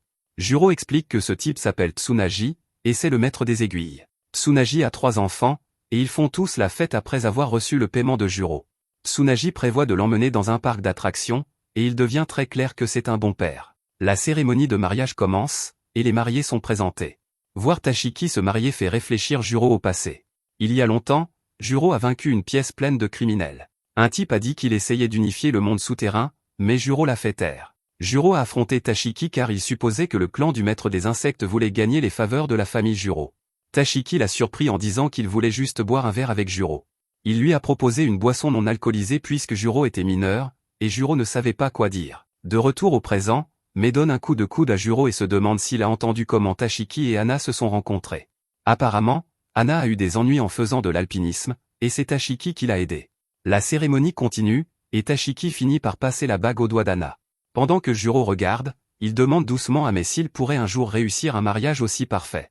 Mai lui dit que bien sûr qu'il le peut, parce qu'il l'a dans son coin. La cérémonie se termine magnifiquement, mais on voit que quelqu'un observe de l'extérieur. Il est vraiment jaloux parce que le maître des insectes a beaucoup de bonheur et beaucoup d'amour. Il se demande comment cela peut être juste, et on voit que Juro sent son approche. À l'intérieur, une vidéo montre davantage sur les mariés. Ils se sont rencontrés dans les montagnes, et maintenant ils passent leur jour à camper. Juste à ce moment, Juro s'enfuit précipitamment, mais Mai lui rappelle qu'il est censé faire un discours. Juro n'a pas le temps d'expliquer, alors il dit que Mai devra le remplacer. Mai remarque que Juro a une araignée sur l'épaule et se demande ce que c'est. Juro appelle l'araignée Julia Junior. Qui est la partenaire de Tashiki. Juro sait que cette petite araignée est proche de Tashiki, alors il peut dire qu'elle veut protéger le mariage encore plus que lui. C'est le plus beau jour de la vie de Tashiki, donc ils travailleront ensemble pour s'assurer qu'il ne soit pas gâché. Dehors, le type nommé Yamada dit à ses hommes que dans exactement 5 minutes, leur plan commencera. Ils se précipiteront vers leurs entrées assignées et élimineront qui ils voudront. Il leur dit que plus ils accumuleront de cadavres, plus leur prime sera grande. De plus, ils pourront partir quand le maître des insectes et ses amis maîtres commenceront à riposter. Pendant qu'ils sont distraits, Yamada dit qu'il collera un explosif sur la mariée. Il a hâte de voir le feu d'artifice, mais il est trop distrait pour remarquer que ses hommes se font tabasser. Finalement, il réalise que Juro et Julia Junior ont éliminé tous ses hommes. Yamada se blâme pour avoir engagé des mercenaires sur le dark web. Il réalise qu'il va devoir changer ses plans, alors il déclenche son feu d'artifice. L'attaque s'appelle le labyrinthe de la tempête de feu, et elle propage le feu partout. Yamada dit qu'il a créé cela pour offrir aux amis de Tashiki un jeu d'évasion grandeur nature. Il déclare qu'il fait tout cela parce que Tashiki est l'homme qui a volé la seule étincelle de passion de sa vie. Il repense au passé où rien n'avait d'importance pour lui. Il ne ressentait rien pour la vie, l'école, le travail, le mariage, et même s'endetter. Il s'en fichait même quand le paiement d'une grosse dette était quelque chose d'extrême. Un type connu sous le nom de maître des marionnettes a dit que Yamada devrait être personnalisé pour devenir un tueur à gages pour un gang. Il a dû subir une opération insensée, mais pendant tout ce temps, il disait que cela lui était égal. Le maître des marionnettes l'a informé qu'il avait implanté des bombes miniatures dans ses poignets, ses chevilles et sa tête. Il a dit à Yamada d'appuyer sur l'interrupteur dans sa dent du fond au moment de l'impact, et son ennemi exploserait avec sa propre chair et ses propres os. C'est ce qu'il a appelé une « roulette de l'explosion ». Les derniers mots du maître des marionnettes furent que les déchets n'existent que pour mourir avec grâce. Pour une raison quelconque, Yamada était vraiment heureux, et il est parti en vadrouille. Il a pensé qu'à la pire éventualité, il pourrait simplement emmener son adversaire avec lui. Il dit que cette roulette de l'explosion a allumé sa passion pour la première fois de sa vie. La vie dont il n'avait jamais rien eu à faire avait enfin un sens. Jusqu'à ce qu'il rencontre le maître des insectes. Tashiki l'a vaincu, et Yamada a été stupéfait quand il l'a serré dans ses bras. Yamada était content car c'était le moment parfait. Il pouvait déclencher la bombe dans sa tête et échanger une vie contre une vie. Malheureusement pour lui, cela n'a pas fonctionné car Tashiki l'a désamorcé avec l'un de ses insectes. Il a dit à Yamada qu'il n'avait plus à vivre dans la peur, et il est parti. Yamada est furieux contre Tashiki parce qu'il lui a enlevé sa passion juste pour se sentir bien dans sa peau. Il déclare que cela lui donne le droit de détruire quelque chose que Tashiki aime. Dans sa quête de vengeance, Yamada a obtenu de nouveaux membres comme avance du maître des marionnettes. Il attend ce jour depuis très longtemps, et il ne laissera personne se mettre en travers de son chemin. Yamada réalise qu'il parle tout seul parce qu'il a déjà mis fin à la vie de Juro. Il a tort car Juro est juste au téléphone. Il parle à Mei et lui dit quoi dire dans le discours. Finalement, Juro sort de l'abri que Julia Junior a fait pour le protéger du feu. Il dit qu'il ne sait pas quel est le problème de Yamada, mais personne de gentil n'en veut au maître des insectes. À l'intérieur, Mei dit qu'il va faire le discours de Juro parce que Juro a mal au ventre. Pendant ce temps, Juro est dehors au corps à corps avec Yamada. Yamada souligne que Juro est un maître du poison, alors il devrait arrêter de se retenir. Il veut que Juro utilise sa lignée sanguine modifiée, mais Juro dit qu'il ne la gaspillerait pas pour lui. Pendant qu'il combat, Mei dit qu'il va lire une lettre que Juro lui a donnée. La lettre commence par Juro félicitant Tashiki et Hana et disant qu'il n'arrive toujours pas à croire que ce jour arrive réellement. Il admet qu'il cherche lui-même une épouse, et c'est vraiment difficile. L'ancienne version de lui aurait dit que c'était inutile et une perte de temps. Cependant, maintenant il espère rencontrer la bonne personne, et il dit que c'est grâce à Tashiki. Juro était vraiment perdu étant enfant, mais Tashiki l'a guidé. Sans lui, Juro ne sait pas où il serait. Dans le combat, Juro réussit à se sauver d'une chute avec un peu d'aide de Julia Junior. Il se lance sur Yamada, mais il le rate. Yamada le nargue, mais il réalise que ce n'était qu'une distraction. Juro l'a capturé et commence à le faire tournoyer. La lettre se termine en disant que Tashiki ne laisse jamais rien l'empêcher de tendre la main à quelqu'un qui souffre. C'est ce qui fait de lui le meilleur ami de Juro et le gars le plus cool qu'il connaisse. Juro projette alors Yamada droit vers le ciel. Il dit qu'il ne veut pas faire de ce jour spécial un jour sanglant, alors il a forcé Yamada à partir. Yamada vole loin, mais il entend le maître des marionnettes à son oreille. Il dit qu'il garantit ses produits, donc il va libérer les limiteurs de Yamada. Il prévient que Yamada va tous souffler avec une onde de choc qui frappe comme un typhon. Yamada se redirigeait vers la cérémonie et dit à Tashiki de l'attendre. Alors qu'il se prépare à détonner, il voit le visage souriant de Tashiki. Cela lui rappelle son propre visage souriant du passé, et il est frustré. Tashiki vient d'un monde souterrain bien plus sombre que lui, alors il ne comprend pas comment Tashiki a pu le serrer aussi doucement dans ses bras. Il dit que c'est injuste, et il change de direction. Le maître des marionnettes fait remarquer qu'il va dans la mauvaise direction, mais Yamada n'écoute pas. Il envoie ses membres dans toutes les directions et dit que c'est son cadeau d'adieu. Son explosion illumine le ciel, et la lettre de Juro se termine en même temps. Tout le monde regarde dehors, et ils sont émerveillés par le magnifique spectacle. Juro regarde aussi, et il félicite Tashiki. Ensuite, Tashiki remercie Mei pour le discours et pour avoir aidé Juro. Mei fait remarquer que Tashiki a veillé sur Juro depuis qu'il était enfant, et il se demande pourquoi il a toujours été si gentil avec quelqu'un d'aussi rugueux sur les bords. Tashiki admet que c'est lui qui devrait remercier Juro. Il explique qu'il y a en fait une hiérarchie stricte dans le monde des maîtres. Le simple fait que Juro l'appelle un ami et vienne à son mariage est plus qu'il n'aurait jamais pu espérer. Mais est confus car Tashiki est un maître tout comme Juro. Tashiki révèle que la famille des maîtres des insectes a commencé avec des insectes venimeux. Les maîtres des aiguilles ont commencé avec des aiguilles empoisonnées. Il y a beaucoup d'autres maîtres, mais leurs familles branchées descendent toutes du clan du poison. La hiérarchie est gravée dans le marbre avec les 5 grandes familles au sommet. La société entière des maîtres est composée de leurs branches. Tashiki dit que les familles branchées mettraient fin à leur jour sans se plaindre si une grande famille leur donnait. Son propre père a dit à Tashiki que leur famille n'existait que grâce à la tolérance de la famille Juro. Il a prévenu que des siècles à jouer avec des vies ont fait des monstres des chefs des 5 grandes familles. Il a dit à Tashiki de ne pas supposer qu'il partage ses valeurs car il voit la vie des ennemis et des alliés comme des pions pour enrichir leur clan. On lui a dit qu'à moins de vouloir que sa lignée s'éteigne, il devait se taire et obéir. C'est alors que Tashiki a rencontré Juro pour la première fois. Le père de Tashiki n'a pas perdu de temps et s'est immédiatement mis à ramper. Il a appelé sa famille des vers insignifiants, qui doivent leur vie à la famille Juro. Il a dit à Juro d'utiliser et de jeter la vie de son fils comme un insecte s'il le souhaitait. Le jeune Juro a regardé Tashiki et a dit « ce n'est pas un insecte », avant de partir. C'est à ce moment-là que Tashiki a réalisé que ce n'était pas la faute de Juro si les gens tremblaient de peur devant lui. Mais est alors surpris quand Tashiki et Tsunagi s'inclinent tous les deux. Ils sont tous les deux très proches de Juro, alors ils espèrent que Mei peut l'aider à trouver une bonne épouse. Mei promet de le faire, et Juro revient finalement. Il est surpris de voir que Mei s'est lié d'amitié avec ses collègues pendant son absence. On ne sait pas ce qu'il pense, Alors il se demande ce qu'il manigance. À la fin de la soirée, Juro souhaite au jeune marié 100 millions de bénédictions. Le mariage est terminé, alors Tashiki s'envole avec sa femme.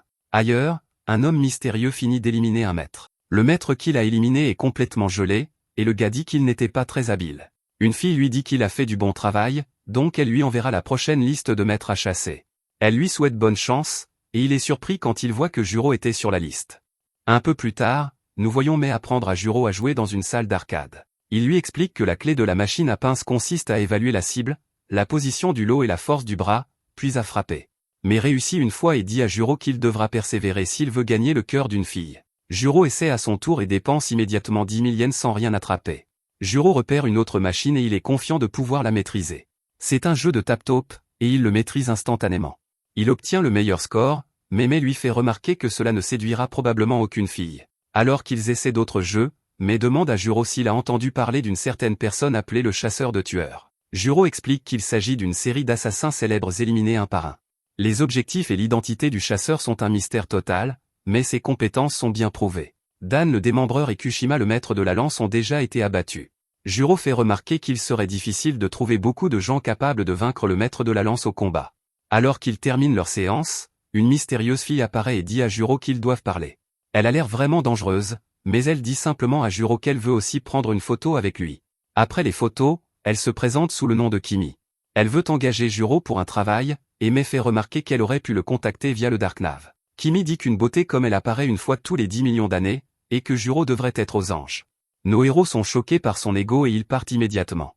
Kimi s'excuse et les supplie de revenir. Mais fait remarquer que filer la personne que l'on veut engager n'inspire pas confiance, alors Kimi s'excuse à nouveau. Mais dit qu'il pensait que le chasseur de tueurs était venu pour Juro. Kimi révèle alors qu'elle est elle-même une maître, et elle explique la situation. Elle déclare qu'en attendant que quelqu'un s'occupe du chasseur de tueurs, elle permettra à Juro de la protéger.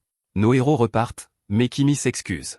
Mais est sceptique car une maître devrait pouvoir se protéger elle-même, mais Kimi admet que le combat n'est pas vraiment son fort. Juro décide qu'il devrait l'écouter, et Kimi est stupéfaite. Il explique que si une maître demande de l'aide à une famille à laquelle elle n'a aucun lien, c'est qu'elle doit être dans une situation vraiment difficile. Kimi est tellement éprise de sa bonté qu'elle s'évanouit, et Juro doit la rattraper.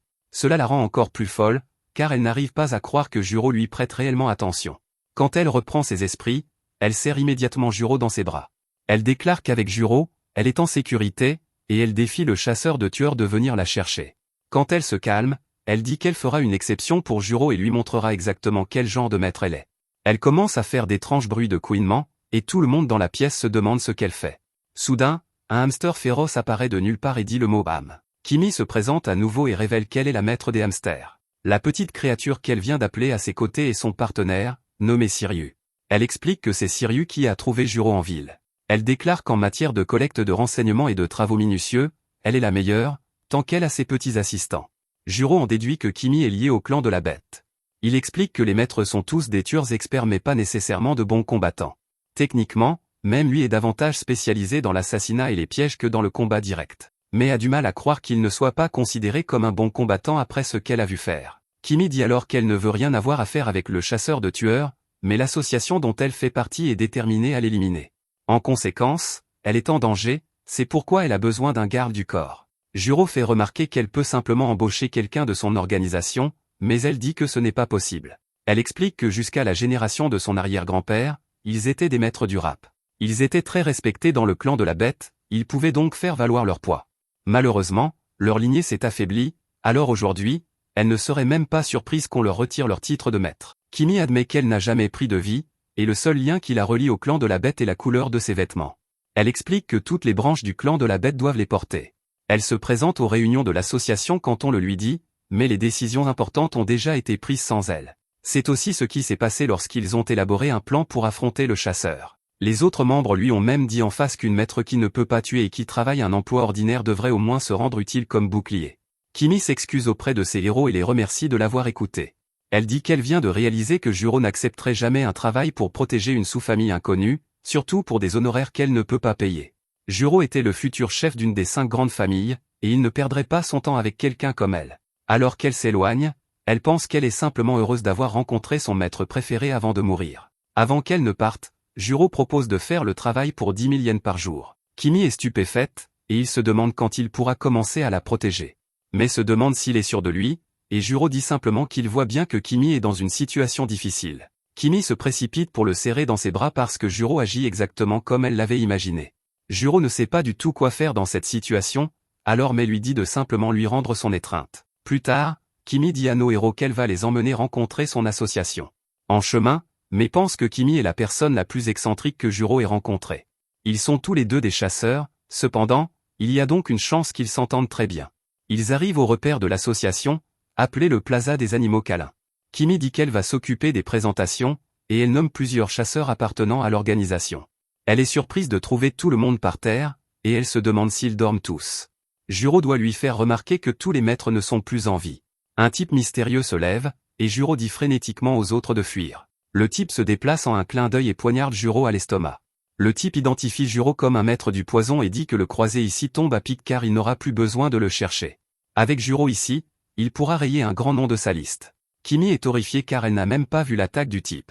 Juro leur dit à nouveau de fuir, alors elles obéissent enfin. Il pense à comment il a évité de justesse une coupure mortelle et arrêté le saignement, mais cela ne durera pas longtemps. Juro peut dire que ce type est le chasseur de tueurs, et il se demande ce qu'il cherche. Le chasseur ne répond pas, et il attaque de nouveau. Juro n'en croit pas ses yeux car ce type inflige des dégâts insensés avec un petit couteau. Il continue d'éviter les attaques, mais le type continue d'avancer.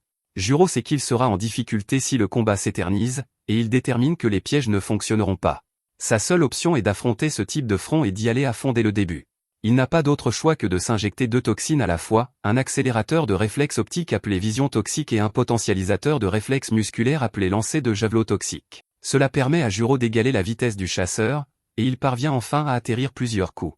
Sa rafale d'attaque est écrasante, et il parvient même à faire tomber le type du bâtiment. Juste à ce moment-là, Juro est stupéfait quand le chasseur remonte, et nous voyons qu'il était en réalité au téléphone. On dit au chasseur que Juro accepte des missions de garde du corps sur le Darknave. Il n'y croit pas car personne dans les 5 grandes familles n'accepte ce genre de travail. Il dit aussi que Juro a l'air plutôt dangereux car il vient de s'injecter 2 seringues dans le cou. Juro regarde, incrédule, car ce type n'est pas blessé du tout, et il soulève facilement un énorme panneau. Juro essaie de le prendre de vitesse, mais c'est inutile. Ce type est beaucoup trop rapide, et chaque attaque est incroyablement dangereuse. Juro doit mettre toute son énergie à esquiver, mais il s'approche du bord du bâtiment. Juro parvient à surprendre le chasseur en utilisant du poison pour détruire le panneau. Malheureusement, cela ne suffit pas, car Juro est à nouveau touché. Il est horrifié car même après avoir pris la vision toxique, il n'arrive pas à suivre le chasseur. Juste alors, un morceau du panneau manque de peu de toucher un animal, mais le chasseur l'arrête. Il est soulagé et vérifie que les animaux vont bien. Juro se demande de quel clan vient ce type, mais il est choqué quand le chasseur révèle qu'il est juste un type ordinaire. Juro refuse de le croire, mais le type fait remarquer qu'il n'a aucune raison de mentir à quelqu'un qui va mourir. Le type ne sait pas comment expliquer, alors il dit simplement que tous ses parents sont de simples enseignants. Juro en conclut que la seule réponse est que ce type est un mutant. Les maîtres passent des générations à construire leur lignée, mais ce phénomène les a surpassés et a gagné. Sans autre option, Juro décide qu'il va devoir faire quelque chose qu'il n'a jamais fait auparavant. Il s'injecte une triple dose de toxine, et le chasseur se demande pourquoi il ferait cela. Ce pari échoue alors que le sang jaillit de Juro. Il pense qu'il aurait dû savoir qu'une triple dose était plus qu'il ne pouvait supporter alors qu'il était blessé. Juro s'effondre au sol, mais le chasseur dit qu'il ne lui fera aucune pitié. Il déclare que c'est ce que Juro mérite pour avoir pris la vie de nombreuses personnes et répandu la haine. Il se prépare à mettre fin à la vie de Juro, mais il s'arrête quand Juro a une dernière chose à dire. Juro dit au chasseur de promettre qu'il ne fera pas de mal aux 2 personnes qui étaient avec lui. Le chasseur est stupéfait, et Juro s'évanouit. Sirius apparaît pour défendre la vie de Juro, et Kimi revient également. Elle déclare que le chasseur ne mettra pas fin à la vie de Juro tant qu'elle est là. Le chasseur l'avertit qu'il devra s'occuper d'elle aussi si elle se met en travers de son chemin. Kimi lui dit de garder ses menaces car il ne sait pas de quoi il parle. Il a accusé Juro de répandre la haine, mais elle fait remarquer que Juro est si gentil qu'il a proposé d'être son garde du corps de son plein gré. Elle dit avec colère qu'elle préférerait mourir plutôt que d'être le garde du corps de quelqu'un, mais qu'elle serait heureuse de mourir pour sa personne préférée. Elle fait venir son équipe sérieuse, et des hamsters apparaissent tout autour d'elle. Kimi devient très sérieuse alors qu'elle active son incrément de lignée modifié appelé Kanimajor. Elle traite cela comme une attaque terrifiante, mais tout le monde est choqué de voir que les hamsters se sont simplement mis en formation de constellation. Elle rit comme une folle, et le chasseur s'approche pour ramasser Juro. Mais se demande ce qu'il fait, et le chasseur est confus. Il fait remarquer que Juro est à la porte de la mort, donc il l'emmène chez un médecin. Même Juro fait remarquer que le chasseur est venu pour mettre fin à sa vie, Alors il se demande pourquoi il l'aide. Le chasseur explique qu'il n'a jamais vu des maîtres essayer de se couvrir mutuellement auparavant. Voir Kimi se battre si durement pour Juro lui a fait changer d'avis, et il ne veut plus mettre fin à la vie de Juro. Juro accepte sa réponse et dit au chasseur qu'il peut le déposer. Il est blessé, mais ce n'est pas si grave qu'il ne puisse pas se soigner lui-même. Pendant que Juro récupère, le chasseur dit qu'il s'appelle Pichi. Il révèle que son véritable objectif est d'anéantir le clan de la Bête, qui est l'une des 5 grandes familles. Il a entendu dire qu'il préparait quelque chose de dangereux qui coûterait la vie à beaucoup de gens, alors il a décidé de les éliminer d'abord. Mais ne peut s'empêcher de se demander pourquoi il a chassé des personnes qui ne sont pas des maîtres de la Bête. Pichi explique qu'il n'avait aucune idée d'où trouver le clan de la Bête, alors il a interrogé tous ceux qui semblaient les connaître. Il a simplement éliminé les dangereux qu'il rencontrait en chemin. Juro explique à Mai que Dan le démembreur acceptait des paiements pour mettre fin à la vie de personnes âgées. Quant à Kushima, le maître de la lance, il entraînait des passants innocents dans ses missions. Pichi révèle que son rêve est d'ouvrir un café avec sa petite amie. Malheureusement, dit-il, il doit d'abord se débarrasser de toutes les personnes dangereuses, sinon leurs clients ne pourront pas se détendre. Juro se demande si ce type est fou car il cherche un combat avec l'une des 5 grandes familles. Pichi fait simplement remarquer que la vie serait bien meilleure si toutes les mauvaises personnes disparaissaient. Juro pense qu'habituellement, ce ne serait qu'un vœu pieux, mais ce type est peut-être assez puissant pour le faire. Pichi dit qu'il pensait que tous les maîtres du poison étaient dangereux, mais il s'avère que Juro est différent.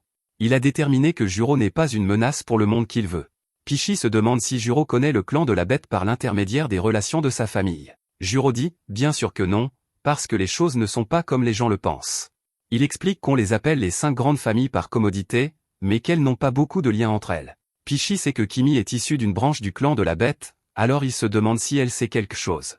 Kimi explique qu'elle n'a jamais visité la maison principale ni rencontré aucun membre de la famille. Tout ce qu'elle sait, c'est qu'elle a ce collier qui est donné à toutes les familles de branches. Juste à ce moment-là, elle s'évanouit, et une voix maniaque se fait entendre rire. Mais se demande ce qui ne va pas chez Kimi, et Juro soupçonne que le collier fait quelque chose. La voix révèle que s'ils essaient de briser le collier, il aspire tout le sang de l'hôte. Cela s'appelle le Bonda Constrictor, et c'est un accessoire vivant conçu pour aspirer le sang. La voix l'a activé, ce qui signifie qu'il reste 3 jours à vivre à Kimi. Juro se demande pourquoi ce type mettrait des colliers aux gens, alors le gars explique qu'il ne veut pas que son bétail s'enfuit. Nos héros sont furieux d'entendre cela, mais le gars leur dit de se détendre. Il dit que s'ils le cherchent, il va leur donner une invitation spéciale. Il leur dit de venir sur le territoire du clan de la Bête, appelé le royaume animal de Dogo. Un peu plus tard, nos héros se rendent sur l'île du clan de la Bête. Juro se demande pourquoi Mai possède un permis de navigation de première classe, alors elle explique que cela date de l'époque où elle était une escroc matrimoniale. Mai est également ingénieure certifiée, opératrice de drone et conceptrice de couleurs. Juro est soulagé de voir que le collier autour du cou de Kimi s'est stabilisé, mais ils ne savent toujours pas comment l'enlever. Son plan est d'utiliser un sérum de vérité ou tout ce qui sera nécessaire pour forcer les maîtres des bêtes à révéler le secret. Juste à ce moment, Kimi les remercie pour le trajet et dit au revoir. Elle fait remarquer que Juro a déjà fait son travail pour lequel elle l'avait engagé, c'est-à-dire la protéger du chasseur de tueurs. Maintenant, elle va parler elle-même à la famille principale et leur demander de la laisser tranquille. Elle déclare qu'elle a fini de les utiliser, et qu'il est temps pour eux de se séparer. Juro dit qu'il voit bien qu'elle essaie simplement d'être attentionnée, mais Kimi l'interrompt. Elle est certaine qu'il marche droit vers un piège, car le clan de la Bête essaie d'éliminer Juro des 5 grandes familles. Elle dit qu'elle ne peut pas risquer la vie de Juro, mais Juro répond qu'il veut la risquer. Il révèle que quelque chose lui dit que s'il la quitte maintenant, il ne pourra plus jamais rendre personne heureux. Kimi est touchée par ces paroles et elle sanglote de façon incontrôlable. Quant à Pichi, il dit que ça lui va tant qu'il peut nettoyer le clan de la Bête. À leur arrivée, Juro dit à Mai d'attendre au port car ils ne peuvent pas l'emmener au-delà de ce point. Juro pense que le clan de la Bête utilise Kimi comme appât pour éliminer lui et Pichi en même temps. Il est logique qu'ils en veuillent à Pichi car il les a chassés, mais Juro ne sait pas pourquoi ils en veulent à lui. Avant qu'ils puissent comprendre, leur bateau est attaqué par un calmar géant. Kimi est projeté hors du bateau, et un aigle géant apparaît pour l'emmener. Le clan de la Bête est évidemment derrière tout ça, alors Juro s'injecte la toxine. Elle s'appelle Step Up, et elle lui permet de se déplacer assez vite pour courir sur l'eau. Le calmar géant lance une attaque sur Mai, mais Pichi est là pour l'arrêter. Nous voyons que Pichi regarde une vidéo sur la façon de préparer un calmar. Il dit que le calmar géant est sur le chemin, alors il a décidé de le cuisiner. La première étape de la vidéo consiste à retirer les tentacules du calmar pour pouvoir extraire les cartilages. Pichi fait cela facilement tout en disant au calmar que ses tentacules le gênent. La deuxième étape consiste à ouvrir le corps verticalement pour arracher la poche à encre. Pichi se prépare à faire cela alors qu'il entend que la dernière étape est de couper le calmar en morceaux de la taille d'une bouchée. Pichi démontre ses compétences incroyables en découpant le calmar en dés, et Mai regarde, émerveillé. Il réalise enfin ce que Juro voulait dire quand il a dit qu'il n'était pas aussi bon combattant que d'autres maîtres. Pichi termine son combat et se demande s'il devrait servir des pâtes au calmar dans son café. Pendant ce temps, Juro arrive sur l'île et trouve un homme portant Kimi. Il se présente sous le nom de Kota, l'homme le plus rapide du monde. Juro voit tout de suite que ce type n'est pas un maître des bêtes. Juro déduit de ses capacités qu'il vient probablement d'une famille secondaire, et qu'il est plutôt un maître des oiseaux. Cela ferait de lui un sous-traitant du clan principal de la bête. Juro se demande ce qu'ils veulent et pourquoi ils ont pris la peine de prendre un otage juste pour les attirer ici. Kota dit qu'il n'en a aucune idée, et que cela lui importe peu. Il révèle que chasser Juro lui rapportera assez d'argent pour vivre comme un roi pour le reste de sa vie. Il ne peut pas dire combien exactement, mais cela se chiffre en dizaines de milliards. Juro se demande alors quel est le rôle de Kimi dans tout ça. Kota révèle que cibler Kimi était purement stratégique car la rumeur disait que l'utiliser comme otage rendrait Juro facile à abattre. Kota n'aime pas vraiment faire les choses ainsi, mais c'est un maître, et il laisse ses sentiments en dehors de son travail. Il commence à raconter son histoire tragique, mais Juro est déjà assez blessé. Il exige de savoir comment se débarrasser du constricteur de lien autour du cou de Kimi. Kota déclare que même essayer de le découvrir est un crime. Il n'explique pas et appelle simplement ses coéquipiers oiseaux. Il promet de donner à Juro une raclée dont il se souviendra, et Juro doit s'injecter à nouveau. Kota porte une attaque, et Juro réalise que ce type est incroyablement rapide. Il est clair qu'il est très dangereux, donc sa branche doit être assez proche du clan principal. Kota provoque Juro car il sait que s'il peut l'obliger à se battre selon ses conditions, il peut l'éliminer. Il préférerait ne pas se mettre à dos le clan du poison, mais l'argent est trop beau pour laisser passer.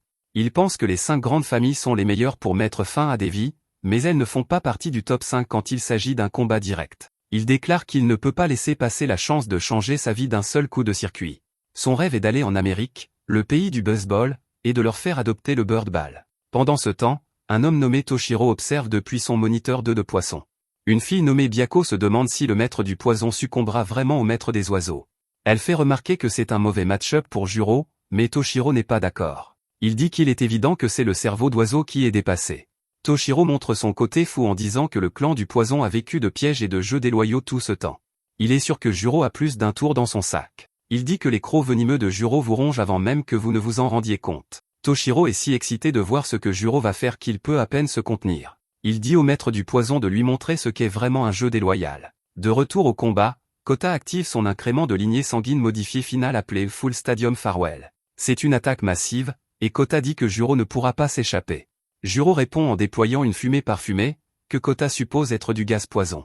Il pense que Juro gagne du temps pour pouvoir tendre un piège. Il est confiant que le vent marin dispersera toute la fumée, alors il prépare une autre attaque. Cependant, Juro lui donne simplement un coup de poing au visage, et Kota se demande ce qui s'est passé. Il s'attendait à un piège, mais il n'est jamais venu. Toshiro regarde cela et traite Kota d'idiot.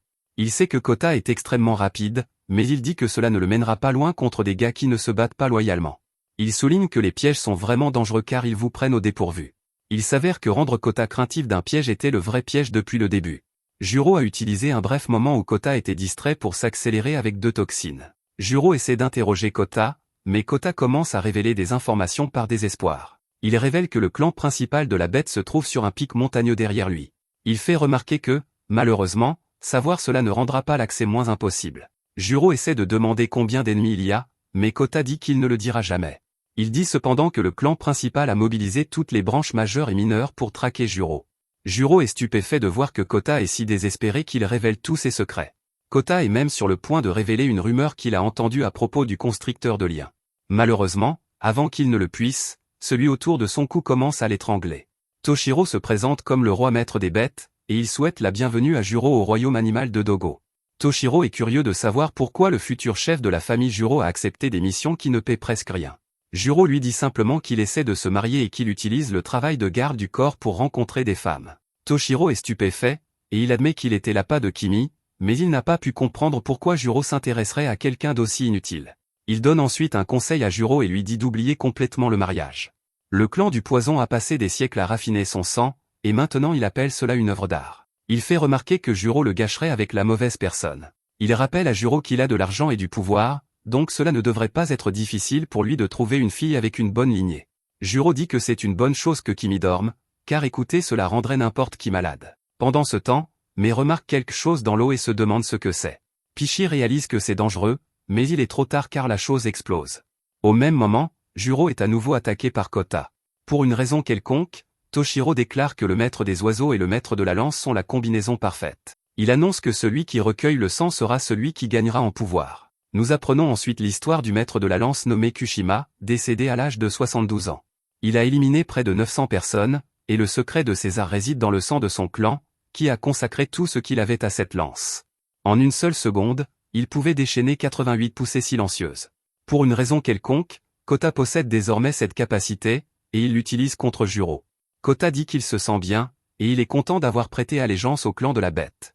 Juro réalise immédiatement qu'il s'agit des mouvements d'un maître de la lance, alors il se demande comment le maître des oiseaux fait cela. Kota continue sa rafale d'attaque oiseau-lance, et il prévoit de terminer le combat avec sa batte en alliage avien. Toshiro révèle qu'un processus appelé crosanguination combine les lignées de sang des maîtres pour créer des maîtres entièrement nouveaux. Il dit que maîtriser une seule lignée est ennuyeux, et il prévoit d'y mettre fin. Juro est submergé, alors il se demande ce qu'il va faire.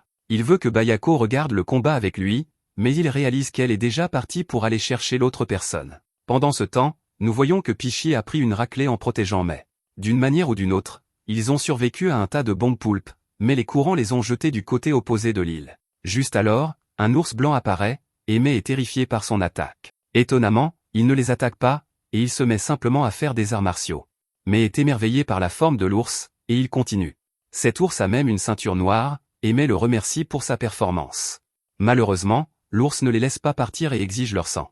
Retour avec Juro, Kota déclare que ce combat se terminera par sa prochaine attaque. Il dit qu'il va envoyer Juro hors du stade avec un grand chelem de walk-off. Malheureusement pour lui, sa batte d'oiseau est pulvérisée dès qu'elle s'approche de Juro.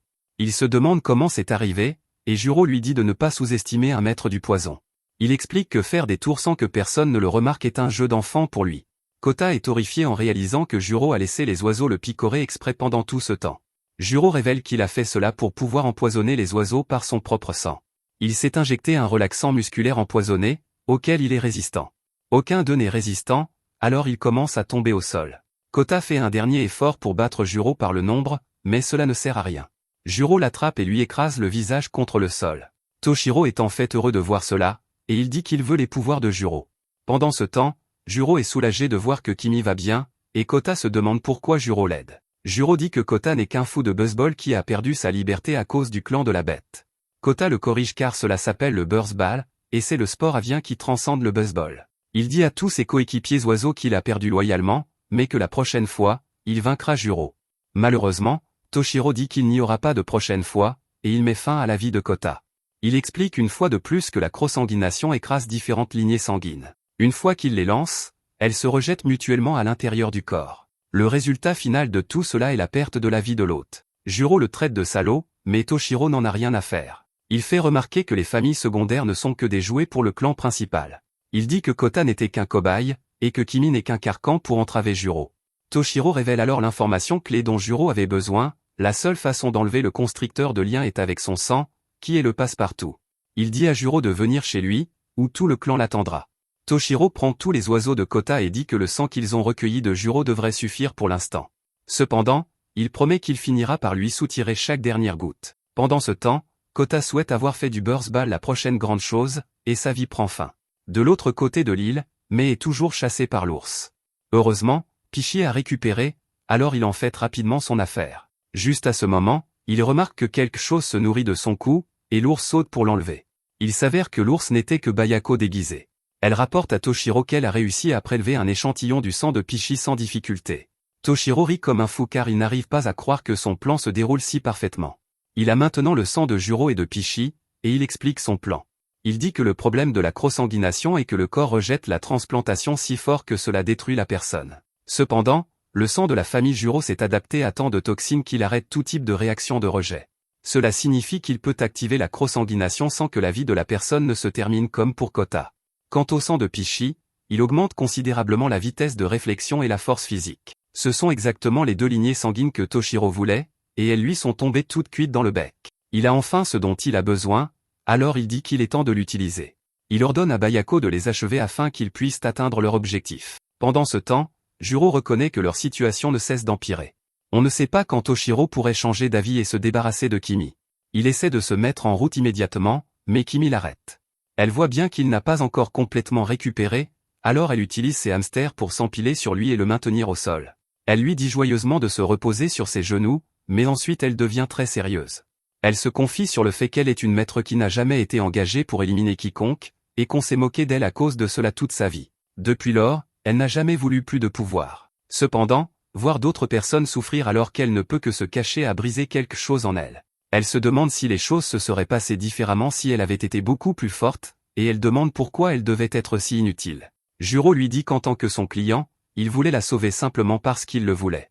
Il se fichait de ce qu'elle pouvait faire ou ne pas faire. Il l'appelle la maître des hamsters et lui dit qu'ils vont battre le clan de la bête ensemble. Merci d'avoir regardé mon récapitulatif. N'oubliez pas d'aimer la vidéo.